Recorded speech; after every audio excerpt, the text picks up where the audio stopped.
Thank you. Thank you, guests. And as all of you are aware, like we have lined up eminent speakers. Some of them will be joining online. So to stick to the time, straight away, I request Dr. Gopalakrishnan, Director CMFRI, to welcome the guests formally, please.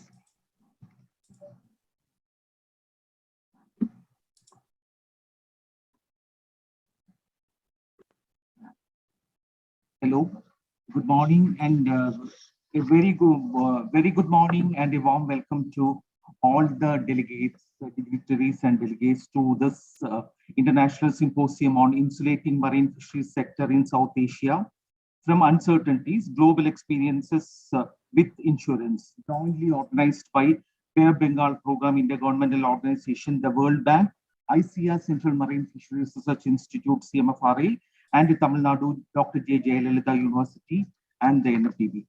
As you all are well aware, marine fisheries and aquaculture are the fast growing sectors that contribute to the food and nutritional security as well as in securing livelihoods in South Asia. The fisheries and aquaculture has much to contribute in attaining the sustainable development goals in this region, and particularly in achieving the SDG 14, that is to conserve and sustainably utilize the oceans, seas, and marine resources for sustainable development. However, a considerable part of fisheries and aquaculture production systems in South Asia continue to be fragile and vulnerable, and a large majority of people are dependent on these sectors, are small and marginal fishers and farmers with limited resource endowments. The changing climate associated extreme weather events have been causing significant hardships to the people along the coast, and the frequency of such events are found to be intensifying in the recent times. Studies have shown that Bay of Bengal has been warming faster than other oceans, leading to its coast becoming the climate hotspot. In this context, options and strategies that can insulate marine fisheries and aquaculture from risks and uncertainties assume considerable significance. Insurance is a time-tested tool to compensate losses and damages from adverse events, though risk transfer and risk pooling mechanisms. Non-life insurance is also important in fisheries and aquaculture, where marine fishers and aquaculture entrepreneurs can mitigate economic risks associated with loss of life, disability asset, crop damage, theft, health exigencies, business liabilities, and so on. Given that the penetration of fisheries and aquaculture insurance in South Asia is presently very low, this is an area that deserves urgent intervention, political attention, and concerted effort on ground. I'm extremely glad to note that a galaxy of eminent people having expertise in fisheries and aquaculture, and particularly associated with the research, governance and management, social safety nets such as insurance, have assembled here. Most importantly, it is the noble cause of insulating small and marginal fishers and aquaculture entrepreneurs from risks and uncertainties, which connects every person sitting in this with each other. I consider it as my proud privilege to welcome all of you to this August function. The chief guest of today's function is Dr. C. Suvarnam, IFS, Chief Executive, National Fisheries Development Board, Government of India, Hyderabad. I would like to extend a very warm welcome to Dr. Suvarnam Madam for accepting our invitation to be the chief guest of today's function, which shows Madam's keen interest in insurance-related matter in fisheries and aquaculture. Among the marine states, Tamil Nadu is the forerunner in implementing compensatory measures and welfare activities for fishers, and especially in the marine fisheries sector. Dr. K.S. Palliswamy, IAS, Commissioner of Fisheries, plays an active and a very important role in implementing such activities. And sir, I extend a very warm welcome to you, sir. Dr. J.K. Jaina, Deputy Director General, Fisheries Sciences, Indian Council of Agriculture Research, is the topmost fisheries officer in devising fisheries and aquaculture research activities in India. He has shown keen interest in this program, and I thank you, sir, for for being with us today, and I extend a very warm welcome to you, sir. Dr. Christopher Krepin, practice manager, the World Bank expert from World Bank. He's also our guest of honor today. I'm extending a very hearty welcome to Dr. Krepin for being with us today. Following the inaugural session, we do have two sessions, two scientific sessions. First is on global experiences in marine fisheries insurance, and the second session on the country perspectives on marine fisheries insurance. We have two eminent personalities of to chair the session in these two sessions. First of all, let me very warmly welcome Dr. Dilip Kumar sir, the former Vice Chancellor, ICAR Central Institute of Fisheries Education, Mumbai, and the FAO expert to this function. Sir was the chair in 2017-18 when the apex planning body of India, the Niti Aayog, constituted a committee to look into the insurance aspects in aquaculture, fisheries, agriculture, and animal husbandry. I was fortunate to get associated with that committee along with my colleague from CMFRI, Dr. Shinoj, the final report of which was synthesized and published in a peer-reviewed journal, Marine Policy, volume number 86. Thank you very much, sir, for being with us today, and I extend a very warm welcome to Dilip Kumar, sir. Dr. V. Rajagopalan, IAS, former Secretary, Ministry of Environment, Forest and Climate Change, Government of India, is always taking keen interest in BOBP IGO activities, especially related to policy-related issues. Sir, I'm extremely happy to extend a very warm welcome to you, sir, through this function. I have a long list of speakers in both the sessions. Let me cordially welcome all of them to this function. Dr. Dhruva Purkayastha, consultant, World Bank. Dr. Suchita Upare from FAO, New York. Dr. Kishore Thavla from Nalanda University. Dr. Sarab Gonulal, lead insurance specialist, World Bank. Dr. Grant Cavanaugh from World Bank, Washington. Dr. Prasun Kumar Das, Secretary, APRACA, Bangkok. Dr. Uwe Tietze from FAO, Rome. Dr. Smita Tibrewal, ICSA, Lombard, Mumbai. Dr. Tapas Paul from World Bank. Dr. Subrata Bhaumik, Joint Secretary, Department of Fisheries, Bangladesh. Dr. Mohammad Sharafuddin, Department of Fisheries, Bangladesh. Dr. L. Narsimhamurthy, Senior Executive Director, National Fisheries Development Board. Dr. Srimati N. Chandra from National Executive Director from National Fisheries Development Board. Mr. Ahmad Shihaz, Director, Ministry of Fisheries, Marine Resources and Agriculture, Bale. Dr. Thamiga Ranatunka, Director General, Ministry of Fisheries, Colombo, Sri Lanka. Dr. Sushanta Kahawate, Director General, Department of Fisheries, Aquatic Resources, Sri Lanka. Dr. Nartaya Chantung, Sri Chantung, Economist, Thailand. Then Dr. E. Vivekanandan, sir, BOBP expert. Dr. A. Suresh from ICAR CIFT, and Dr. P. Shinoj from CMFRI, Kochi. Last but not least, I welcome all the participants cordially to this international symposium. Thank you very much.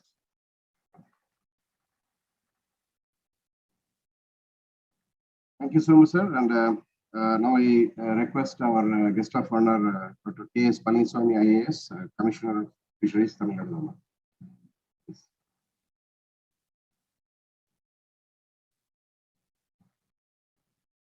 Good morning to all.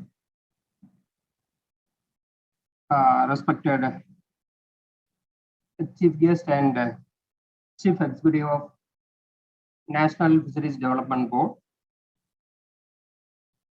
and Dr. Jena, Deputy Director General, ICR. And Dr. Gopalakrishnan has given a nice and warm welcome address. And all the organizers, Dr. Krishnan, Director of Bay of Bengal program, and all the participants, especially those who are going to share their ideas and views in the session 1. the morning session, chaired by Dr. Dilip Kumar, former Vice Chancellor, CIFE and FEO expert, and all the participants, those who are going to give their contribution in the session 1. And Dr. Rajagopalan, IAS, retired former Secretary, Minister of Environment, Forest, Climatic Change, who is now going to chair the session 2. And all the participants are going to give presentation or to share their views in the session 2. And all those present here, on behalf of Tamil Nadu, I warmly welcome all of you and say good morning to all. It's a very good symposium and also need of the hour as far as the marine fisheries is concerned. With a short experience in the fisheries sector for the past 6 months as Commissioner of Fisheries, I just want to put forth some of my views, which will take your attention, and you may discuss most of the issues in the forthcoming sessions 1 and 2. And there is a great need to find solution to the problem of uncertainties, especially those who are going for capture fishing in marine sector.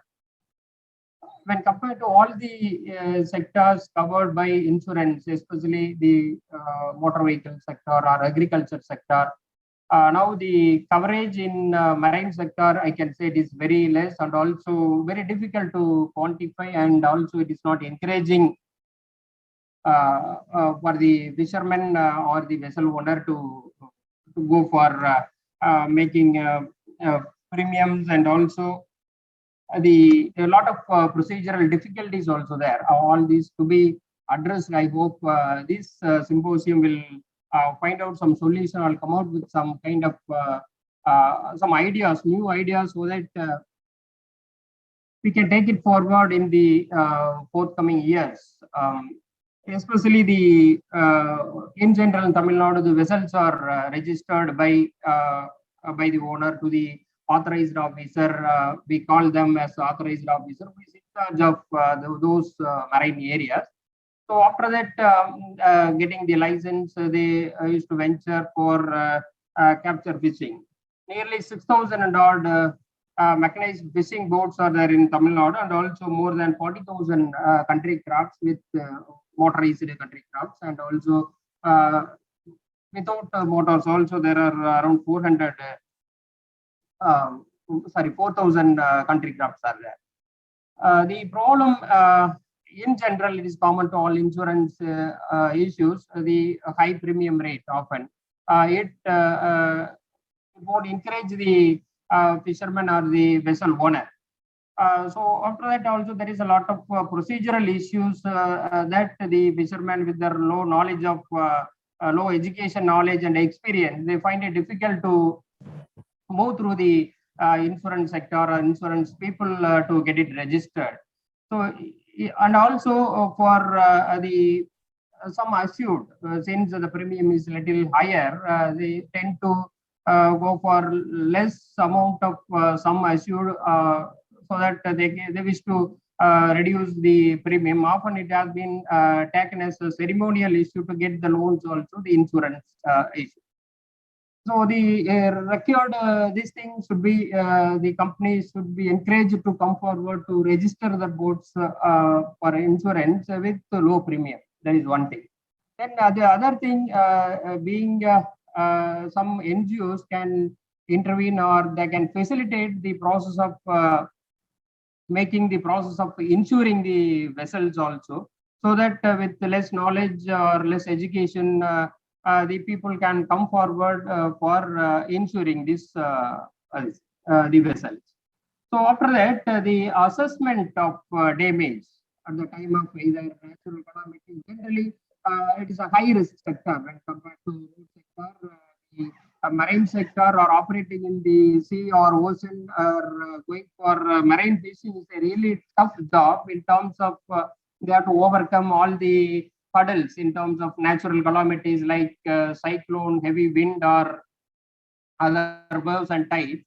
So often the damage caused to the boat maybe find it difficult for the insurance agencies. They may not be able to go to the spot of accident or mishap when compared to the road sector. Whenever there is any accident or any issues in the road sector, the people can move to the locality and find out the actual damage or loss. But here, they often they have to believe what the vessel owner or the skipper what they say. But often they have insurance people. They have their own suspicion of taking or attacking the words of the vessel owner. So this area needs to have some focus so that it can be made in a transparent manner. How the accidents can be viewed by considering the developed telecommunication and recording system. So the other major area is in addition to vessel damages, it is only material damage. In addition to risk of human life or human being in terms of their loss of life or permanent disability or major injuries or minor injuries. Now, for this, the government of Tamil Nadu, along with the government of India, with the support of NFDB, we insured our fishermen and group insurance scheme for a sum assured of 5 lakhs in case of loss of life or any permanent disability. It is 2.5 lakhs. The whole premium is being sponsored by our both the governments. Totally in the group insurance scheme, about 72 rupees and odd is being paid per person. So it is fully borne by the government. So in addition to this, also sometimes the fishermen are coming forward to have it insured, but again the sum assured as well as the premium seems to be not in an encouraging manner. These areas has to be concentrated. In terms of material, these things in addition to vessel, since they are assuring for minimum amount. If there is any mishap, for example, if the boat costs around 40 or 50 lakhs, they tend to insure for only 10 lakhs. In such a occasion, even though they get a full claim of 10 lakhs, they will be in a difficult position to go for a new boat or new vessel to continue their business or livelihood. That is also a very big issue. In general, the making claims after the incident, it is naturally a very difficult process. There should be some coordinating agency at the state level, like some NGOs or so, who can guide the fisherman or the vessel owner so that they can make assessment of the damage. They can ask the vessel owner to produce what are the documents that is being necessary for to making claim. Some kind of facilitation between the vessel owner and the insurance agency so that it will give some kind of, it will remove the mental block among the vessel owner so that they can easily approach the insurance agencies. There are some hurdles. As we all know, even the educated people often get a lot of struggle to make a claim. So these are some areas, if the delegates here throw some light on it, definitely it will be useful for the fishermen. Now, due to a lot of manpower issues and also fuel prices, the fishermen, they find it very difficult to make profit in the marine capture fisheries. With all, only these people can venture into the sea to go for fishing. Even if we pay a very high amount, most of the people, they will not be willing to take the risk of making voyage into the sea and go for fishing. Definitely, we have to encourage the fishermen to sustain them to be in this business, to retaining them in the business.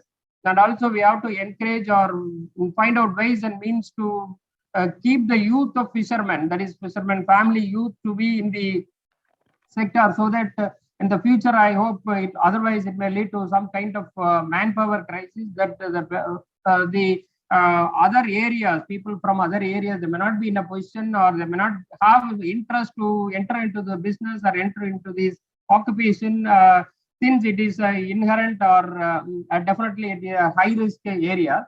And also some, most of the time, nearly 3 to 4 months in a year, they may not find a comfortable climatic situation to venture into the sea.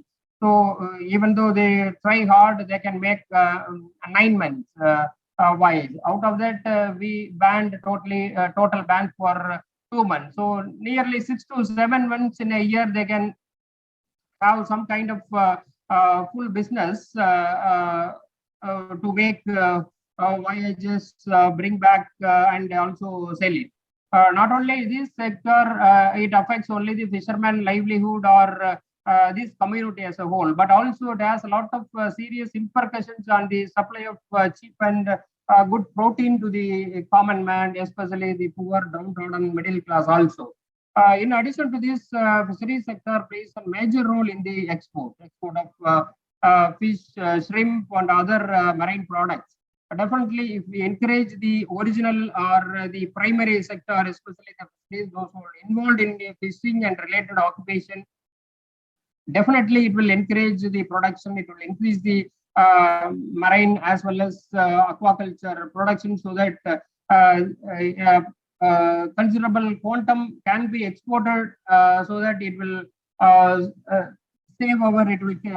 give our foreign exchange, as well as it will improve the general pricing or market price of marine products. Otherwise, unless it can be encouraged for export or it reaches the higher sector, definitely it will be very difficult to sustain the market prices, which will be economical, or at least it will give a break even for those people, those who are involving in this business. So these are certain areas just I want to bring kind notice, so that you can apply your experience, knowledge, and research efforts, so that we can throw some light on moving through how all these items can be resolved, or in what way we can make our journey to resolve, if not within 1 session or 2 sessions, at least within a year or so that it will give a better and bright future for the fishermen and those communities involved in fishing. So with this few words, just I want to conclude. Once again, I thank all the organizers for inviting me to participate in this symposium, and also I welcome happily all those came from so many institutions and with rich experience to Chennai, especially to participate in this sector. Definitely, we are very much delighted to invite all of you to this to our Chennai and Tamil Nadu. Thank you very much.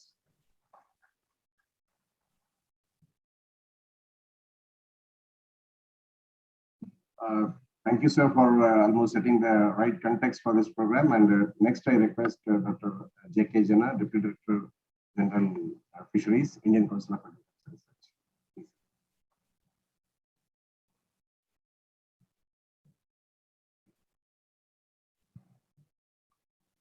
Good morning, everyone. Most respected dignitaries on the dais and of the dais.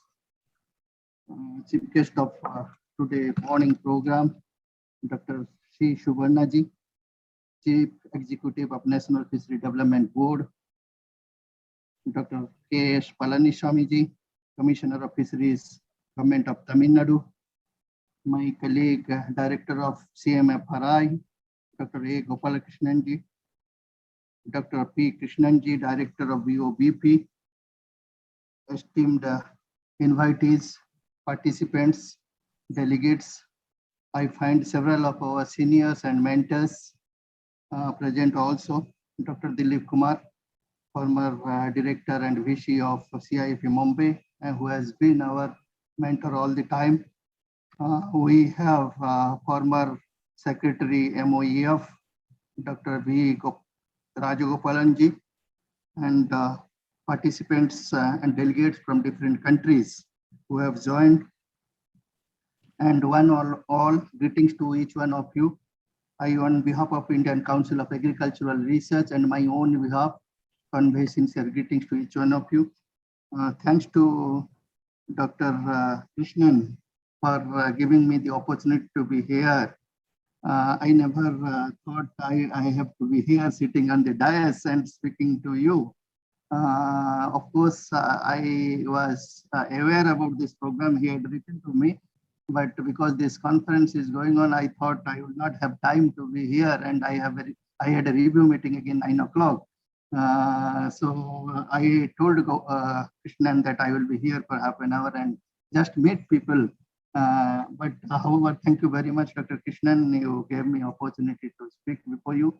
I don't intend to give a big lecture before you, because I understand some of the session in the global experience sharing on marine fisheries insurance, countries' perspectives and policy perspectives also will be discussed by all the experts from not only from India, but also from all over the globe.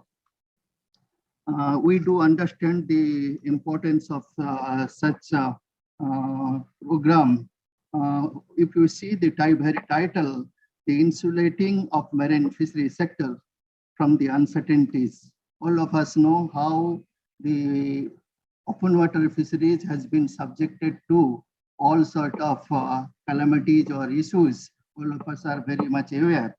If you see the production trends of the globe and the capture fisheries, especially in the marine fisheries, last 30 years, never it has crossed 100 million ton. It has been hovering somewhere around 92 million ton to 96, 97 million ton. Again, if you look at the future target also, by 2030, the projected FAO figure, they say another 26 million ton has to be added from capture as well as culture fisheries. And out of 26 million ton increase, 27 million ton has to come from aquaculture. That means 1 million ton will be reduced from the capture in the global. So we do understand the issues at this point of time. We know technology is improving, our capacity of investment is also increasing. In spite of all facts, the population or fish, our production potential of open water has been reducing. All of you know all those aspects. And in this context, we know insurance is one area we have been talking. This is not a new area we have been talking at least last 30 years since when we have joined in the profession. We have been hearing the necessity of insurance, not only in the fishery sector, but also in the aquaculture sector, which is a bit easy. We know that in the aquaculture sector, insurance is easy, but still it is not taking up with the high premium, or many insurance companies are not ready to have such for insurance and different aspects. For example, when you talk of disease loss or production loss, and there are many issues all of us know. And I'm given to understand that NFDB has already initiated some program for aquaculture insurance. And this particular conference will be deliberating only on the fisheries insurance. So congratulations, Dr. Krishnan, that at the end of the day, probably we will have some roadmap. How do we go ahead for insurance? When you talk of the issues on which we need to tackle, we know when we talk of small, people try to distinguish small scale fishers or industrial level of fishing. But I'm sure all of you know, not only India, most of the Southeast Asian countries, whatever the fisheries, open water fisheries are only small scale. Nothing is beyond small scale. Almost 100% are small scale fisheries. Because we have not been able to invest much, or not having that much capacity or expertise for the open deep sea fisheries till today. Of course, government has been working on several of these areas. When you talk of some of the issues for insurance, when we talk of insurance, what are those areas? One is life insurance, all of us know. Then second is health insurance, which is probably we have not given much emphasis on health insurance. Yes, some insurance is there, but there is one health aspect is only physical problem. Another is mental health. Most of the fishers, when they go for multi-days fishing, 10 days or so, the trauma they may be undergoing, the psychological pressure they may be undergoing. If some fishers goes for fishing today for a week long, maybe when he goes, by the time he sees that his wife or the kids are ill, the mental status of that 6 days or 7 days it would be, it is just not unimaginable, it is unimaginable. So such, I do not know, how do you ensure those? Probably we need to think whether it can be an integral part of the health insurance also. I do not know. But most of us, Dr. Palaniswamy Saab also spoke about the asset insurance and difficulties on asset insurance when you talk of vessels, boats and all. The different type of boats from catamarans to whatever trawlers and size varies from anything. And from coast to coast, it is so different. And assessing the damage loss, so difficult.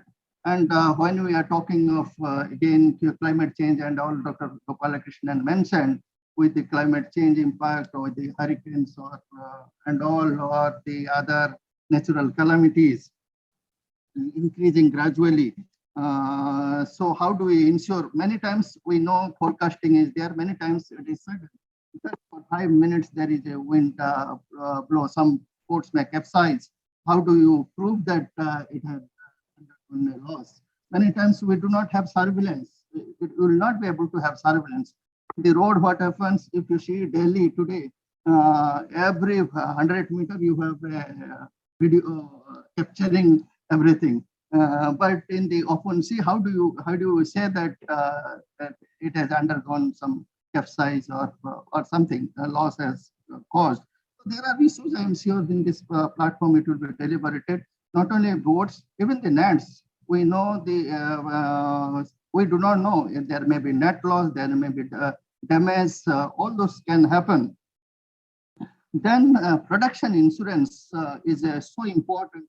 Probably when you talk of aquaculture, this is the main thing we say, the production insurance. Whether it lost because of the disease or anything else. But here production insurance means, for example, a boat owner, I go for a multi-day fishing. I have aim that I will maybe harvest 3 ton or 5 ton, but I return back with only 500 kg because I don't get fish.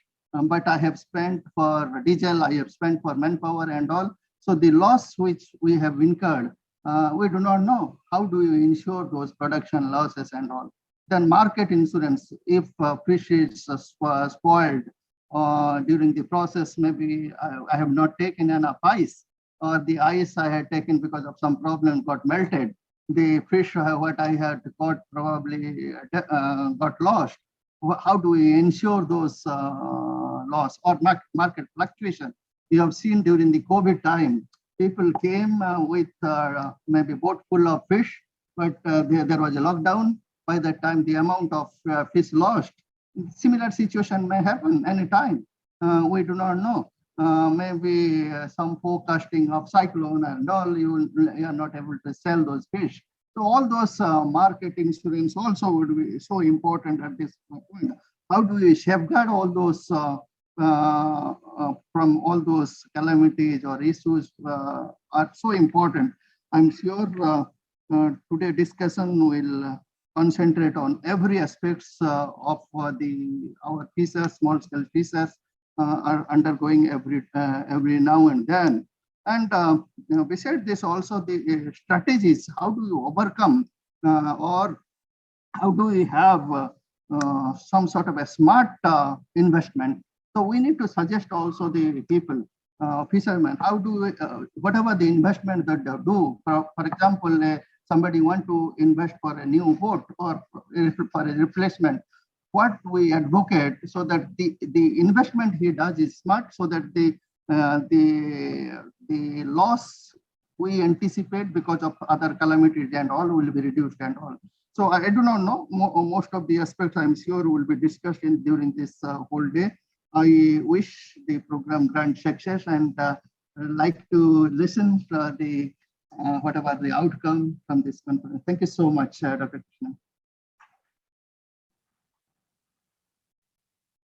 Thank you, sir. And next, I call upon Dr. C. Swarna, IFS, Chief Executive, National Fisheries Development Board, Department of Fisheries, Ministry of Fisheries, Animal Husbandry and Dairy, Government of India.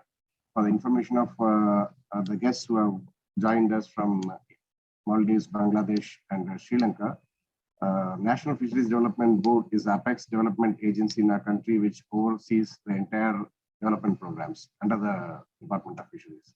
So we are very happy to have Madam over here, and she has voluntarily, she has been willingly joined us as a collaborator in this entire program. Thank you. Please.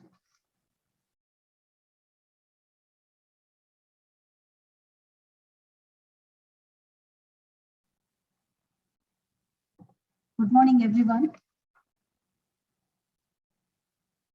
Officials from Bangladesh, Maldives, Sri Lanka, and Thailand, delegates, and experts from World Bank, FAO, and several other international organizations, Nalanda University, international and national academia, researchers and officers from central and state government departments and NFDB. I'm glad to be here to take part in this particular symposium, which is the main objectives of which are to provide a platform to understand the status of insurance in fishery sector in South Asia and to promote collaborations in the climate risk insurance research. And the dignitaries on the dais, Dr. Jana, DDG Fisheries, Dr. Palanisamy, Commissioner of Fisheries Tamil Nadu, Dr. Gopalakrishnan, Director CMFRI, and Dr. Krishnan, Director BOB, IG organization, and eminent people like Dr. B. Rajagopalan and Dr. Dilip Kumar, and several others, who are having expertise in this sector. Once again, I wish good morning to everyone. Marine sector, fishery sector has great importance in our society, owing to its contribution to food security, employment, trade, and commerce. However, it's a risky activity because oceans are never or have been or never under the control of humans. If you look back into the history as well. If we look at the experience of India and other neighboring countries, marine fish production has increased manifold in the region during the last few decades, though proportionate marine production compared to inland production, because aquaculture has the inputs or the outcomes have really increased during this period. So comparative marine production has reduced. Meanwhile, 4 major risk factors also emerged in marine sector. Fish stocks in the region are under severe stress. Fishing effort is likely to be in excess. Input cost of fishing operations is steadily increasing. Marketing cost of fish is also increasing. Hence, marine fisheries sector has been standing at a juncture between possibilities and vulnerabilities. Hence, we need to examine the role of climate risk also in this context. However, before I continue, it's worth reiterating the scale of global warming as well. Rising sea levels, extreme weather events in the region. And if I have to quote a few examples, this March and April, they have been very hot. In many parts of India, in last 122 years, they have been the hottest. India's meteorological department reported that between 1981 and 90, there were 413 heat wave days, which have increased to 600 heat wave days between 2011 and 2020. As we all know, rising temperatures do affect fisheries in many ways, not only during the fishing period, but even during the post-harvest period. In Bay of Bengal, number of cyclone incidences per year, they have declined, but the intensity of cyclones and difficulties in predicting them has increased. While the countries are quite successful now in bringing down the loss of human lives during cyclones, cost of asset damage has increased manifold. Increasing intensity of cyclones also is leading to frequent red signals and loss of fishing days, so loss of extraction of fisheries well. There are more and more reports of inundations and coastal flooding showing the risks fishers are facing. Also, it is believed that we would lose some of our fisheries well due to global warming. though it's not yet proven, but it is happening. On the other hand, the marine fisheries sector is highly diverse and dominated by socio-economically backward artisanal and small-scale fishers, whose lives are closely intertwined with the ocean. Thus, the safety and security of the fishermen become core priorities in fisheries governance. Insurance is one such risk management tool. However, penetration of insurance remains extremely low in this sector. There are possibly both supply and demand side issues that affected insurance coverage in the sector. And these issues will be further explored during this workshop. From NFDB, we are already experiencing, like what kind of issues we are thinking from our side. What are the issues from insurance companies side, intermediary side? We have been experiencing that while having negotiations with them, discussions with them. But if we look at few cardinal rules, cost and benefit of the insurance product should be clearly understandable to the fishers, and terms and conditions should be well laid out. Insurance premium should be minimum possible, and to make that happen, public funding may be necessary and the numbers are necessary. Scale. Payment of premium should be easy, the process of payment, the operationalization of the whole package. So, and one more thing, we need to take this because fishermen themselves may not come forward. We have to take the package to the fishermen. And for that, you need to make it attractive. We have to sensitize them. We have to bring awareness among them. And fishing profession is already risky in nature. So it's leading to fishers losing their lives, or disablement happens, or hospitalization happens. So in such cases, the dependence of these sole breadwinners of the fishermen families may have to suffer financially and otherwise also emotionally to lead their livelihoods. To mitigate such hardships and financial difficulties, here in Indian experience, because there is another presentation exclusively on these experiences, but I would like to quote you.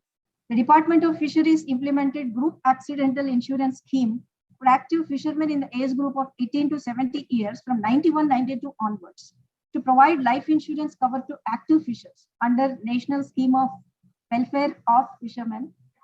It was called, later it became PMSBI, Prime Minister Suraksha Bhima Yojana, and then Prime Minister Matsya Sampada Yojana is having one sub-scheme to cover insurance.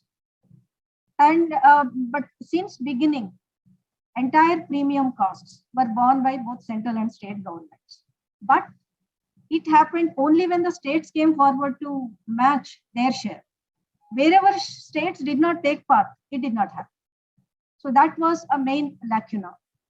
And right now, NFDB is the nodal agency, National Board is the nodal agency for implementation of all insurance activities under Prime Minister Matsya Sampada Yojana.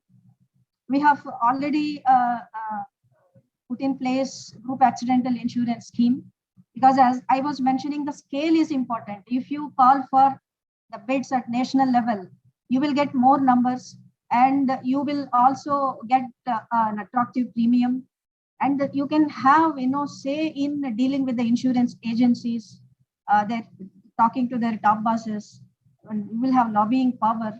So with keeping all these things in mind, the central level policy has been structured.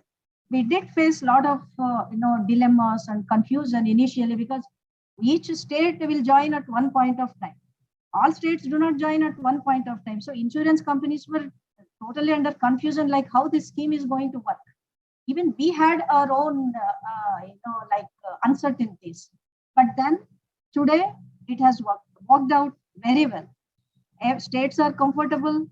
Whenever they join, we have very flexible timelines, proportionate contribution, and also the processes are made simple because we have established an insurance cell at NFTB to deal with all the issues, a 24-hour helpline, and a separate email ID for responding to the queries.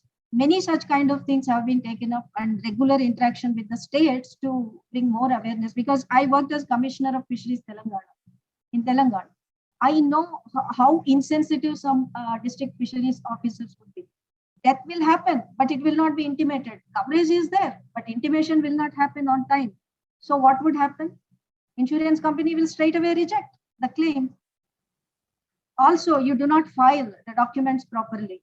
So in the language which the fishermen are comfortable, translation has to happen. So all these, they look minor issues, but they do make a lot of difference. So for 2.91 million fishers are covered under accidental insurance scheme. Participation is there from 18 states or UTs with the differential, match sharing. If it is union territory, 100% is borne by the central government. If it is northeastern states or hill states, 90% is borne by government of India, only 10% by the states. Rest of the states, it is 60-40. If I come to vessel insurance, because vessel insurance is one important insurance, part of marine insurance, only Kerala, Tamil Nadu, and Puducherry are implemented to some extent. There also, it's not like a total package. And that too, only for motorized vessels in Kerala, for motorized and country craft in Tamil Nadu, only for mechanized vessels in Puducherry. You will see here nowhere traditional vessels are covered. Because insurance companies, they have huge apprehensions about this traditional craft. On other states, mechanized vessels, insurance is done by vessel owners, but mostly mechanized vessel owners do it to get their vessels, registered, either to get registered by the state or to renew their registration. So, what kind of trick they play? They, basic insurance, little bit they'll pay. It doesn't cover the whole kind of situation or scenario, and they get their vessels registered or renewed. So, for the namesake, insurance coverage will be there, but actually, it is not a proper insurance coverage. That is one of our observations. It is just a hoodwink, but they also don't know what are the implications of not having proper insurance coverage. We have almost 257,986 different types of fishing vessels registered from 9 coastal states and 4 union territories under the real craft registration regime. This data is real-time data, and the registration is done under the MS Act, Merchant Shipping Act, under which the state fisheries department officers are designated as registrars. Keeping this in view, Prime Minister Matsya Sampada Yojana insurance premium subvention for fishing vessels is envisaged, in which the government assistance is 40% of the premium amount for general category, 60% for scheduled castes, scheduled tribes, and women-owned vessels. Rest of the premium will be borne by the beneficiary. Here, it's not totally borne by the governments, both central and state governments. So now we are in the process of finalizing this insurance policy. We have issued notification seeking expression of interest from intermediaries and insurance companies. So we want to bring the marine fishing craft under the ambit of insurance with a proper package. I think if it happens properly, it would be, or it could be, a major breakthrough in marine fishery sector in India. But again, we are facing, just like what we had kind of issues we faced when we launched this group accidental insurance scheme, because it's a combination of state, central and state governments. Here, plus beneficiaries. Third angle is there. The vessel owners also have to come forward. So there are going to be, there are a number of queries from the insurance company's side, and we have to sort out all those things and arrive at a proper package. I am sure with experimenting, we will be definitely arriving at a package which we can showcase to other countries and for future development. Further, marine state governments implement different schemes to help marine fishermen during this 2-month ban period. And for instance, government of Andhra Pradesh launched Matsyakara Bharosa scheme from 2019 onwards, where an amount of 10,000 rupees per fisherman will be provided as relief for these 2 months fishing ban period. Safety devices and equipment for guiding navigation are also encouraged under PMMSY. They are, part of, they are not exactly falling under insurance, but they are very important to ensure their lives as well as, especially their lives and their vessels also. Further, most of the maritime states or UTs provide subsidy on diesel prices. Like in Tamil Nadu, Andhra Pradesh, it's a huge component. And we are also going to experiment with a crop insurance pilot, aqua insurance pilot. So we have to see 5-6 states we have picked up, and shrimp we are excluding. Shrimp also is included, and both fish and prawn shrimp. We will see like what would be the outcome. This would be piloted because it's very difficult to implement that at national scale because huge funding is required for that. But several, states also extend ex gratia to the dependent families when a death happens. But sometimes that is linked to insurance. If a person's insurance claim is clear, then only ex gratia will be paid. But actually, ex gratia is supposed to be paid immediately after death. But whether the death has been caused due to accident or it is natural death, always, certain issues crop up. And earlier, check was an instrument where money used to get transferred, a lot of delays and all that. Now DBT is happening, direct benefit transfer. So a very transparent transfer of money is being adopted. Intimation of death on right time. That if that doesn't happen also, the beneficiaries, no coverage is there, they do lose. So we keep on negotiating with the insurance companies, and also we keep sensitizing the states to know things in advance. Especially the societies, cooperative societies also have to play a role because most of them are illiterate or semi-literate. The dependents may not even know like what kind of prospects are there. And vessel insurance, I mentioned, insuring traditional vessels is a big issue, but maximum number, we are also encouraging to convert these traditional vessels into motorized vessels. But at international level, huge pressure is there to reduce the number of vessels, mechanized vessels and all that, as WTO regulations. So number of players, are into the picture. And in the above context, I think we have already exceeded the time slot allocated for inaugural program. Actually, I'm very happy to be here because insurance is such an industry. After taking up these 3 insurance packages only, I am realizing actually it is too deep to understand. You have to go deep into the industry. Lots of players are there. So much is there to understand and know that NFDB is doing now. So I am sure after 1 year or 2 years, NFDB will be in a position to share their experiences with others, because we are implementing these programs at national level. And I am sure that this symposium will be a new beginning towards achieving these objectives. And we need to combine the other countries. They may have some best practices. So we need to combine our efforts to address crucial issues like understanding the risk pattern, designing better products. There, insurance companies, we have to take them as stakeholders. We have to take them into confidence. It's a business for them. Nobody wants to do business for a loss. So we need to understand their issues also, so that we will also be sensitized. We can't always keep saying, this is a welfare measure, you have to take part. No, it's a business for even government-owned insurance companies. So we need to understand from this side, that side, all stakeholder side, and then only a better product will come. It's not just, a commercial thinking, a managerial kind of thinking. No, it would not help. So that way we can, to some extent, mitigate climate risk vulnerabilities. And now, with this address, I declare this symposium open and wish all the delegates who are present here physically and who are there virtually an intellectually rewarding deliberation.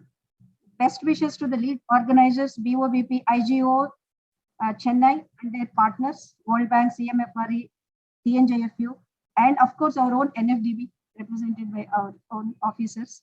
And thank you, Dr. Krishnan, for giving me this opportunity. Thank you very much.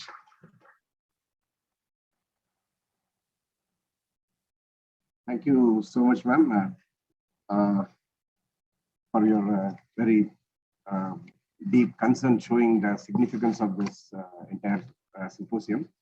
I would like to add here that actually for the information over here and then the participants, this entire symposium is being conducted in the silence of the 12th Indian Fisheries Forum, and as a part of a major study that we are doing jointly with the World Bank, Bay of Bengal program, as well as the World Bank together. We are doing a research study for 4 months, and to review the kind of insurance practices that are available in the Bay of Bengal countries, and also the efforts that have been done globally in various countries, and to come out with country-specific. So this is a 4-month study. Will be we are joining with the CMFRA in Nalanda University, and then TNJFU and various other. We hope to complete this study by. So this symposium input certainly. Yeah. So before we come to the formal.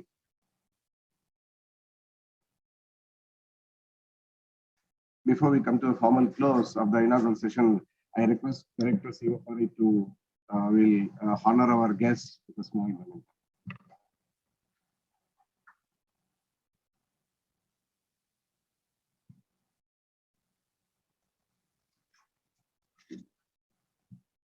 I request Director CMFRA to give a memento to our chief guest, Madam from NFD.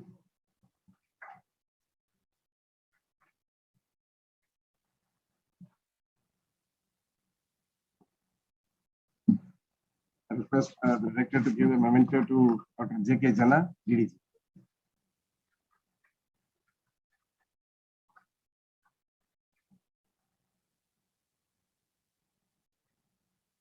To Commissioner of Fisheries, Dr. Panisam.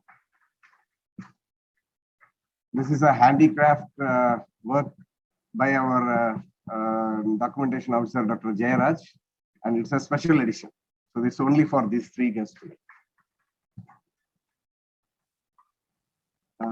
Thank you so much. I take this opportunity to again formally thank all the guests over here. Particularly, we cannot wish anything more than India's top executive who oversees the entire research architecture. Dr. Jana is here with us on the dais. And the top executive who overall oversees and implements the development programs. The CE NFDB, Madam is here. And the event is held in Tamil Nadu, and the top executive who oversees the fisheries in Tamil Nadu again here. And India's biggest and Asia's biggest research organization for marine fisheries, the theme of the conference, Marine Fisheries Insurance, again we have. We cannot wish anything more, and among the audience, we have representatives from Bangladesh, formal government nominees from Bangladesh, Maldives, Sri Lanka. Welcome all. Thanks for making it and then such a short notice. And among the speakers, we have a galaxy of people representing the entire national agriculture research and education system from different parts of the country.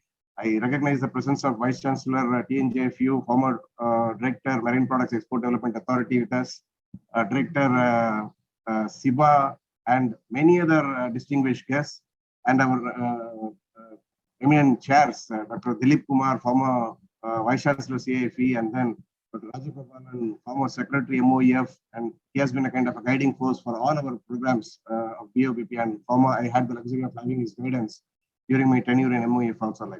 And I take this opportunity to thank everyone over here who has joined us. And since our chief guest and then guest of honors, they want to attend the session for some time. Without taking a break, I think we'll continue. And the first session, it is on global experiences in marine fisheries insurance. In this session, we have speakers from World Bank.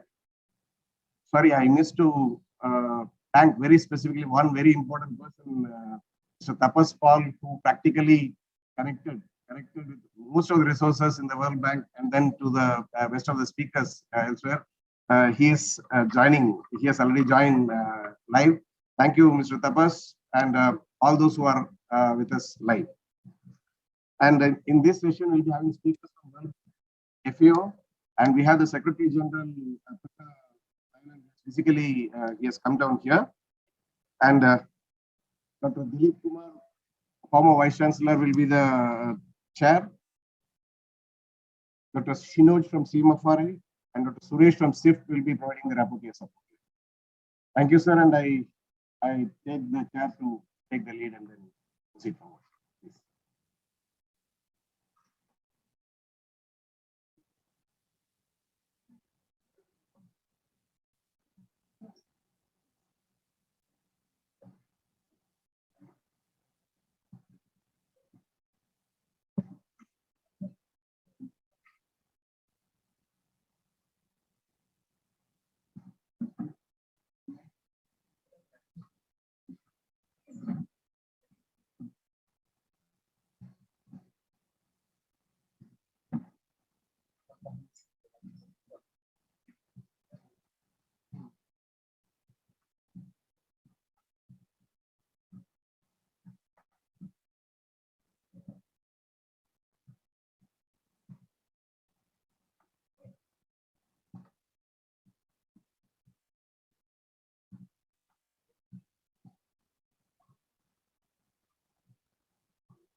And now I come on the categories opening about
very effective this doing and also that the idea is reliable. Two of security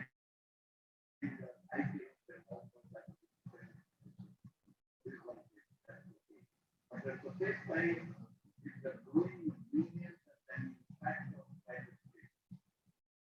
private sector is compared to all of us, is the most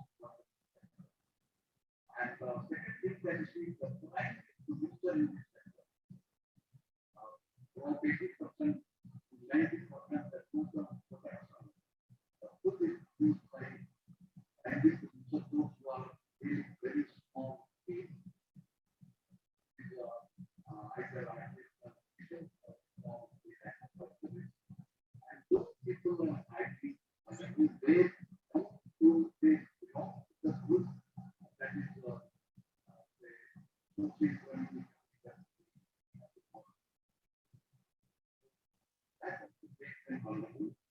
And then insurance is really just very, very important at this stage. So we also need to see that how they are likely and then put up on space. And I think that is very timely.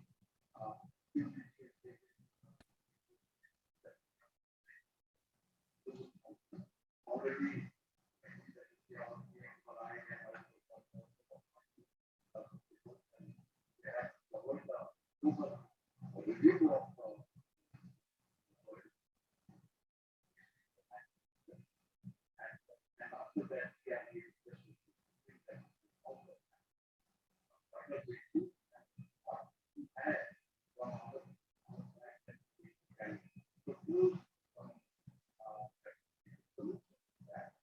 same time, some of the areas we can still find that innovation.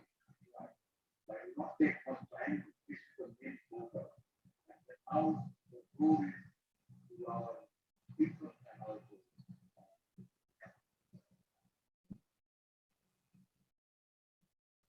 Thank you, sir.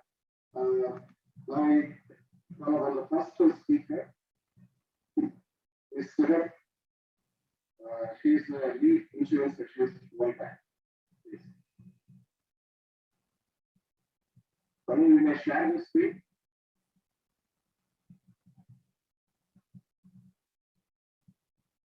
Hello, do you hear me clearly? Yeah, it's clear.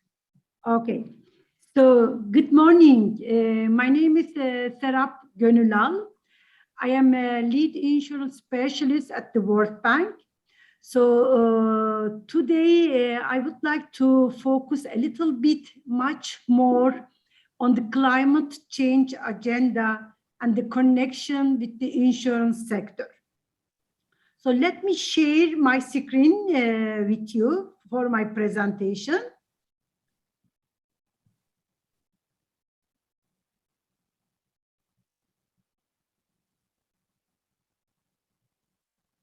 Do you see my screen? Correct? Okay, I assume so. So in identification, monitoring, assessing and managing climate-related risks in insurance is quite a challenge. It is quite difficult. As we know, the climate change is happening. Very briefly, what is the climate change? The warming of the world's climate system, including its atmosphere, oceans, and land surfaces. When it comes to the insurance, what is the climate-related risk or climate change risk that should insurance industry focus on it? What is it? So this is the topic that I would like to mention a little bit much more deeper today. The facts. Let's put the very clear idea on the facts. Climate-related risks are material for insurance sector. It clearly impacts the insurability of policyholders, their property, their assets, insurers' operation and investment. This is the insurance sector perspective. From another angle, there is some role that should be taken care of by regulatory and supervisory body to identify, monitor, assess, and contribute to mitigation of the risk from climate change to the insurance sector. Again, this is not easy. Why it is not easy?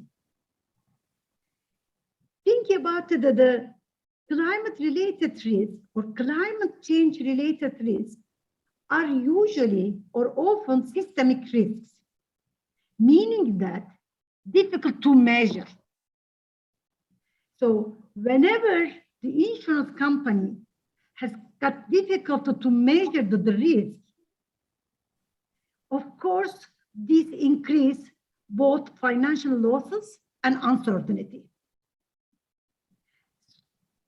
Around this perspective, the insurance sector cannot issue standard insurance policy that could cover this damage. It is difficult to measure. The second difficulty on the climate-related risk, lack of data. We have so many people in the symposium from the insurance sector. They know much, much better than me how the effect of the risk management, lack of the data. Whenever the insurance company doesn't have enough data, so they cannot make a risk assessment. They cannot put the right price, right premium. And they say, okay, this is not insurable. But this is not solution. Insurance industry needs to be involved in policy making, data collection, and analytics. And it should be encouraged by government, by regulatory supervisory body, develop innovation solution for covering climate-related risks. But currently, what's happening around the world? Since they don't have this kind of the data and difficult to measure this kind of risk, they put exclusion on this kind of risk. And another difficulty, of course, affordability. And then underwriter risks. So these kind of things is really making difficult for the insurance companies to cover this kind of the risks. I would like to a little bit mentioning about the fisheries sector or fishers and climate change risks. Not only in India, around the world, fishers facing a nightmare owing to the changing climate. They don't have a kind of the available insurance that cover their asset, their property, or their future damage. But when it comes to the small scale fishers, for the millions, it is particularly much more difficult. Fishers in India are suffering important damage and losses to their business assets, calling for an urgent need to improve risk management capabilities. So, uncertainty is around the insurance sector. The lady was mentioning about the insurance is really difficult. It is very sophisticated task. To handle it requires high capability. So the government response to this kind of situation is to enable the availability of risk transfer instrument for fisheries sector. And the World Bank's intention to support this initiative around the world in helping fisheries to better cope with risk also fits well within its mission of fighting poverty.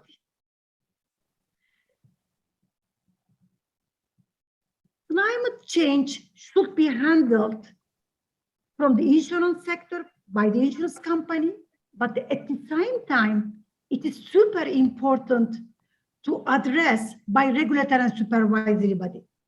So what is happening around the world? What is the regulators around the world sharpening their focus, helping insurance navigate the climate risk landscape? Around the world, developing countries, emerging markets, all the regulatory body having some kind of the meetings back to back to be able to address this issue, meaning that monitoring, these climate-related risks. There is an insurance core principle setting by standard international body.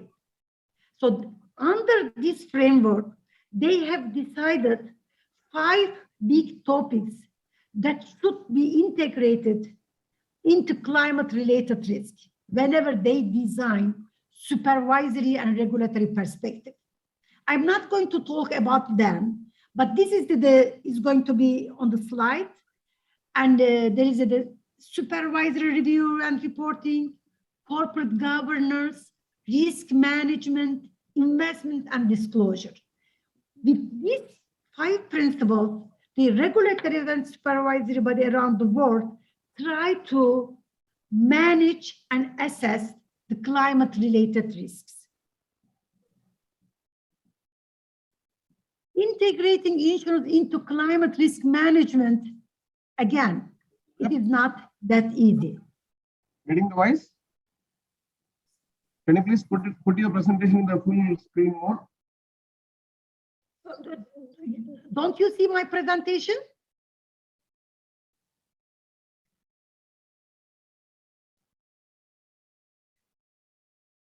So this is the difficulty.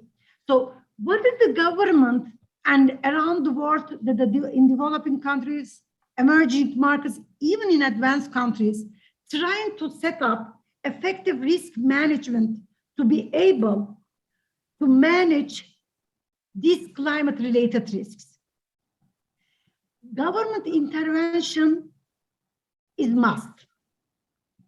The government intervention for the creating demand for fisheries insurance product is necessary. Development an insurance product that creates value for the consumers is another angle that should be taken care of by insurance market. Of course, effective distribution by insurance companies through digitalization or centralized scheme is necessary tool.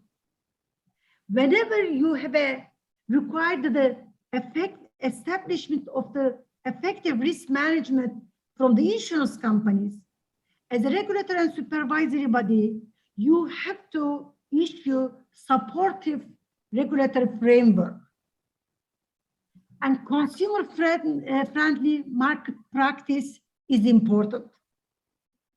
And of course, use of the new technologies to lower cost and increase the efficiency.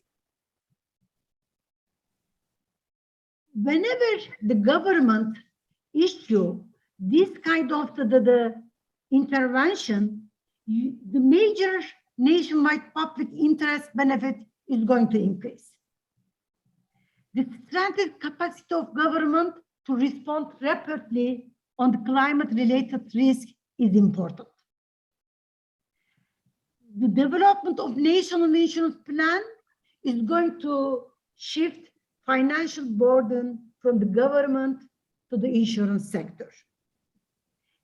Increased responsibility on the part of the fisheries and part through awareness is going to increase the demand.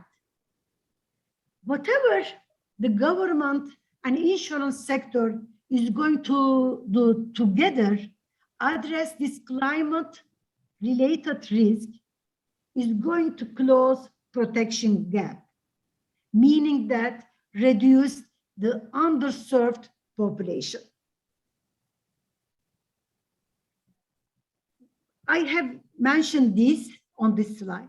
And finally, I would like to emphasize climate change is not only a kind of the challenge for insurance sector. It is at the same time present opportunities for the insurance sector. The insurance industry plays a critical role in the management of the climate-related risk in its capacity as an assessor, as a manager. So through risk-based pricing, insurers is going to provide critical economic signals regarding the changing risk environment, taking advantage of the climate change risks. And of course, we shouldn't forget, Insurance can also help build resilience through inclusive insurance. This is all about I want to give a very brief message about the identification, monitoring, assessing, and managing climate-related risk in insurance. Just one last sentences. Insurance sector, without support of the government, without support of the regulatory and supervisory body, cannot address climate-related risk. Thank you very much for your attention.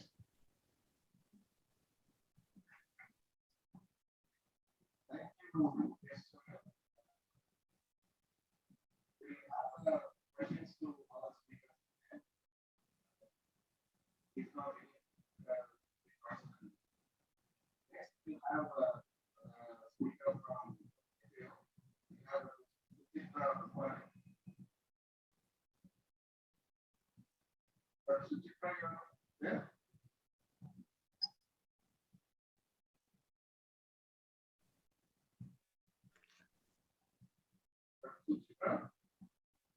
Yes, can you hear me? Yeah, yes. So your slide will be audience actually Suchitra is senior coordinator for the and he is an product of Secretary of Dubai. And she happened to work in various international agencies, and she has contributed enormously in the field of insurance and she has worked with India, Zambia, and Africa. We had one more talk also by another representative.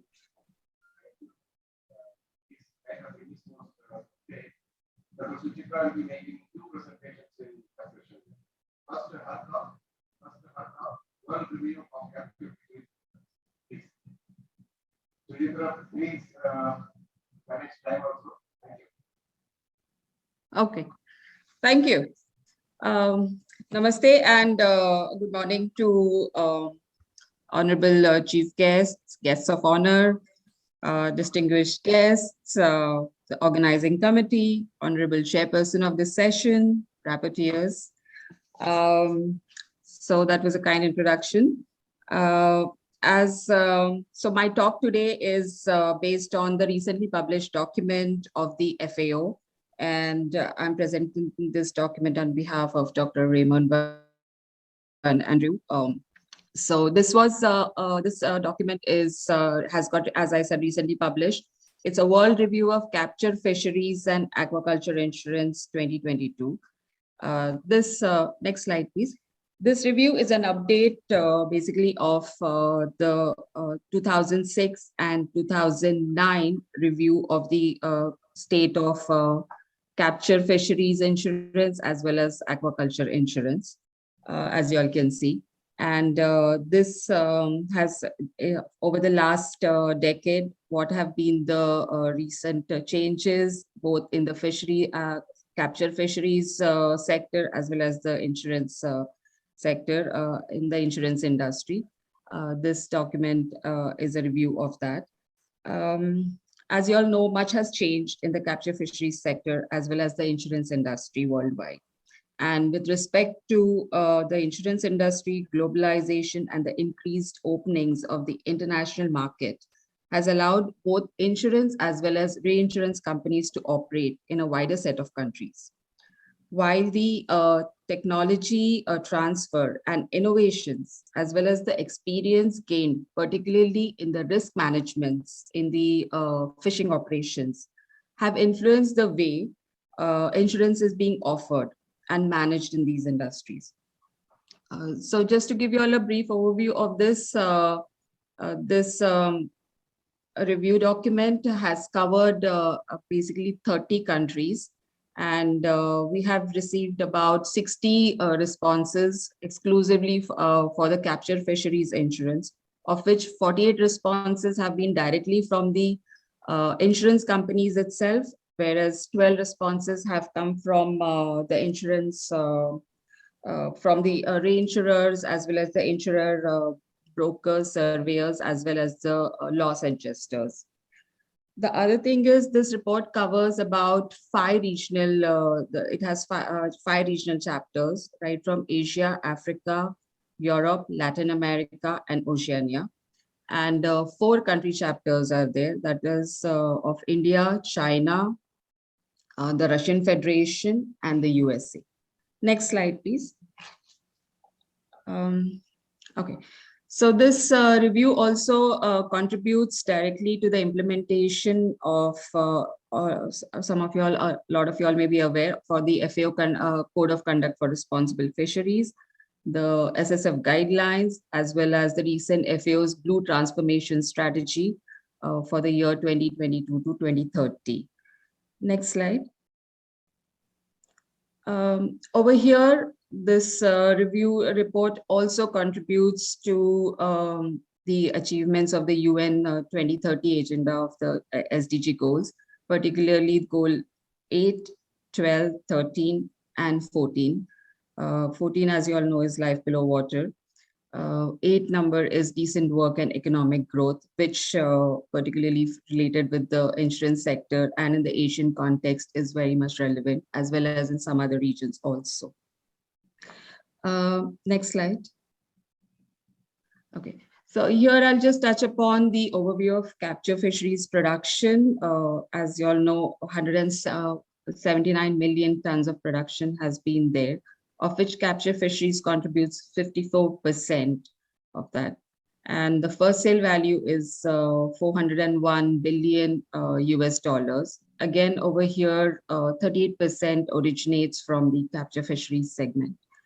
And in the last decade, particularly from 2008 to 18, the production in the capture fisheries production has increased by 19% worldwide. Overall, region-wise, as is observed based on the FAO data, that the marine capture fisheries segment has increased with some variations found in certain regions. Particularly Oceania region, production was stable. In South American and Latin America region showed large variations, but that was primarily due to the fluctuations in the anchovy catches itself. And lastly, the production levels remain unchanged. It's noteworthy over here of the 7 largest capture fisheries producers. And of that, 3 of these are in the Asian region. That is China, India, Indonesia, Peru, the Russian Federation, USA, and Vietnam. So these were the 7 large capture fisheries producers, which are in their production levels have largely remained unchanged. Next slide, please. Coming to the insurance market worldwide, the global growth, as you all can see, is about a compounded annual rate of 2.7% has been there in the overall insurance segment. And in that, the gross written premiums are estimated at 5.2 trillion US dollars, with specifically non-life insurance, which also includes capture fisheries, which accounts for 46% over here. And again, I would like to although the topic is World Review of Capture Fisheries Insurance, but since it's an Asian context, I would like to particularly focus on the Asia region data, as well as a few examples, which as we go along in the presentation. So again, I would say that Asia is the fastest growing market over here, with the gross written premiums for non-life sector. And its growth potential in the coming years lies specifically in the liability and the agriculture business lines. Again, over here, capture fisheries insurance is a specialty line within the marine and agriculture insurance markets. And China, other than which is universal across various regions, but in Asia and across the world, China is the only country which is an exception. That it puts capture fisheries and both aquaculture is included under the agriculture insurance segment of the specialty lines. Globally, again, if we see over here, marine insurance accounts only for 1% of the total non-life insurance premiums. And the data on global fishing fishing vessel insurance premiums is not available. So we could not cover in this. And given that the insurance market is fragmented and also relatively minor as compared to the other lines of insurance, the estimates of national capture fisheries data in terms of insurance premiums is not generally available. Again, over here in terms of the insurance market, I would say the center of provision of insurance services is mainly Europe, where the largest of the companies are located. And these insurance companies are also, some of them, they provide insurance services with tie-ups in different other countries, or with several other types with organizations. Some of the prominent insurance companies which also operate in India and across Asia are Swiss Re, Munich Re, Hanover is there, and Lloyd's of London, which operates from Europe, and they offer solutions worldwide. Next slide, please. Okay, so here I'll just focus particularly on the Asia. As I mentioned, that Asia region constitutes about 30% of the premium shares in terms of the insurance, and non-life and life insurance markets is estimated at 5% approximately. The gross premiums for non-life is at 564 billion, which is quite high. And the insurance penetration yet is 2.1% itself. Next slide. Okay.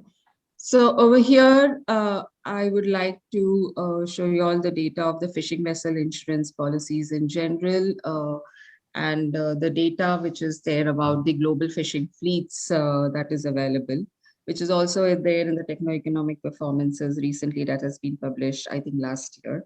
And BOBP has been a part of that study. So I will not go much more into detail, but I'll just touch upon the insurance matters over here. So as you see, again, Asia accounts for 68% of the global fishing fleets, which includes both the motorized and non-motorized. And the top 10 of the top 10 producers of capture fisheries, 4 are in Asia, with Indonesia, Japan, and Vietnam, and Philippines. Again, the inland capture fisheries segment of Asia constitutes about 66% of the total global fish production. Over here, I also want to share the data of the Africa fleet, which is there, which has been steadily rising, and that has come up to 20% in this last 10 years in terms of the global total.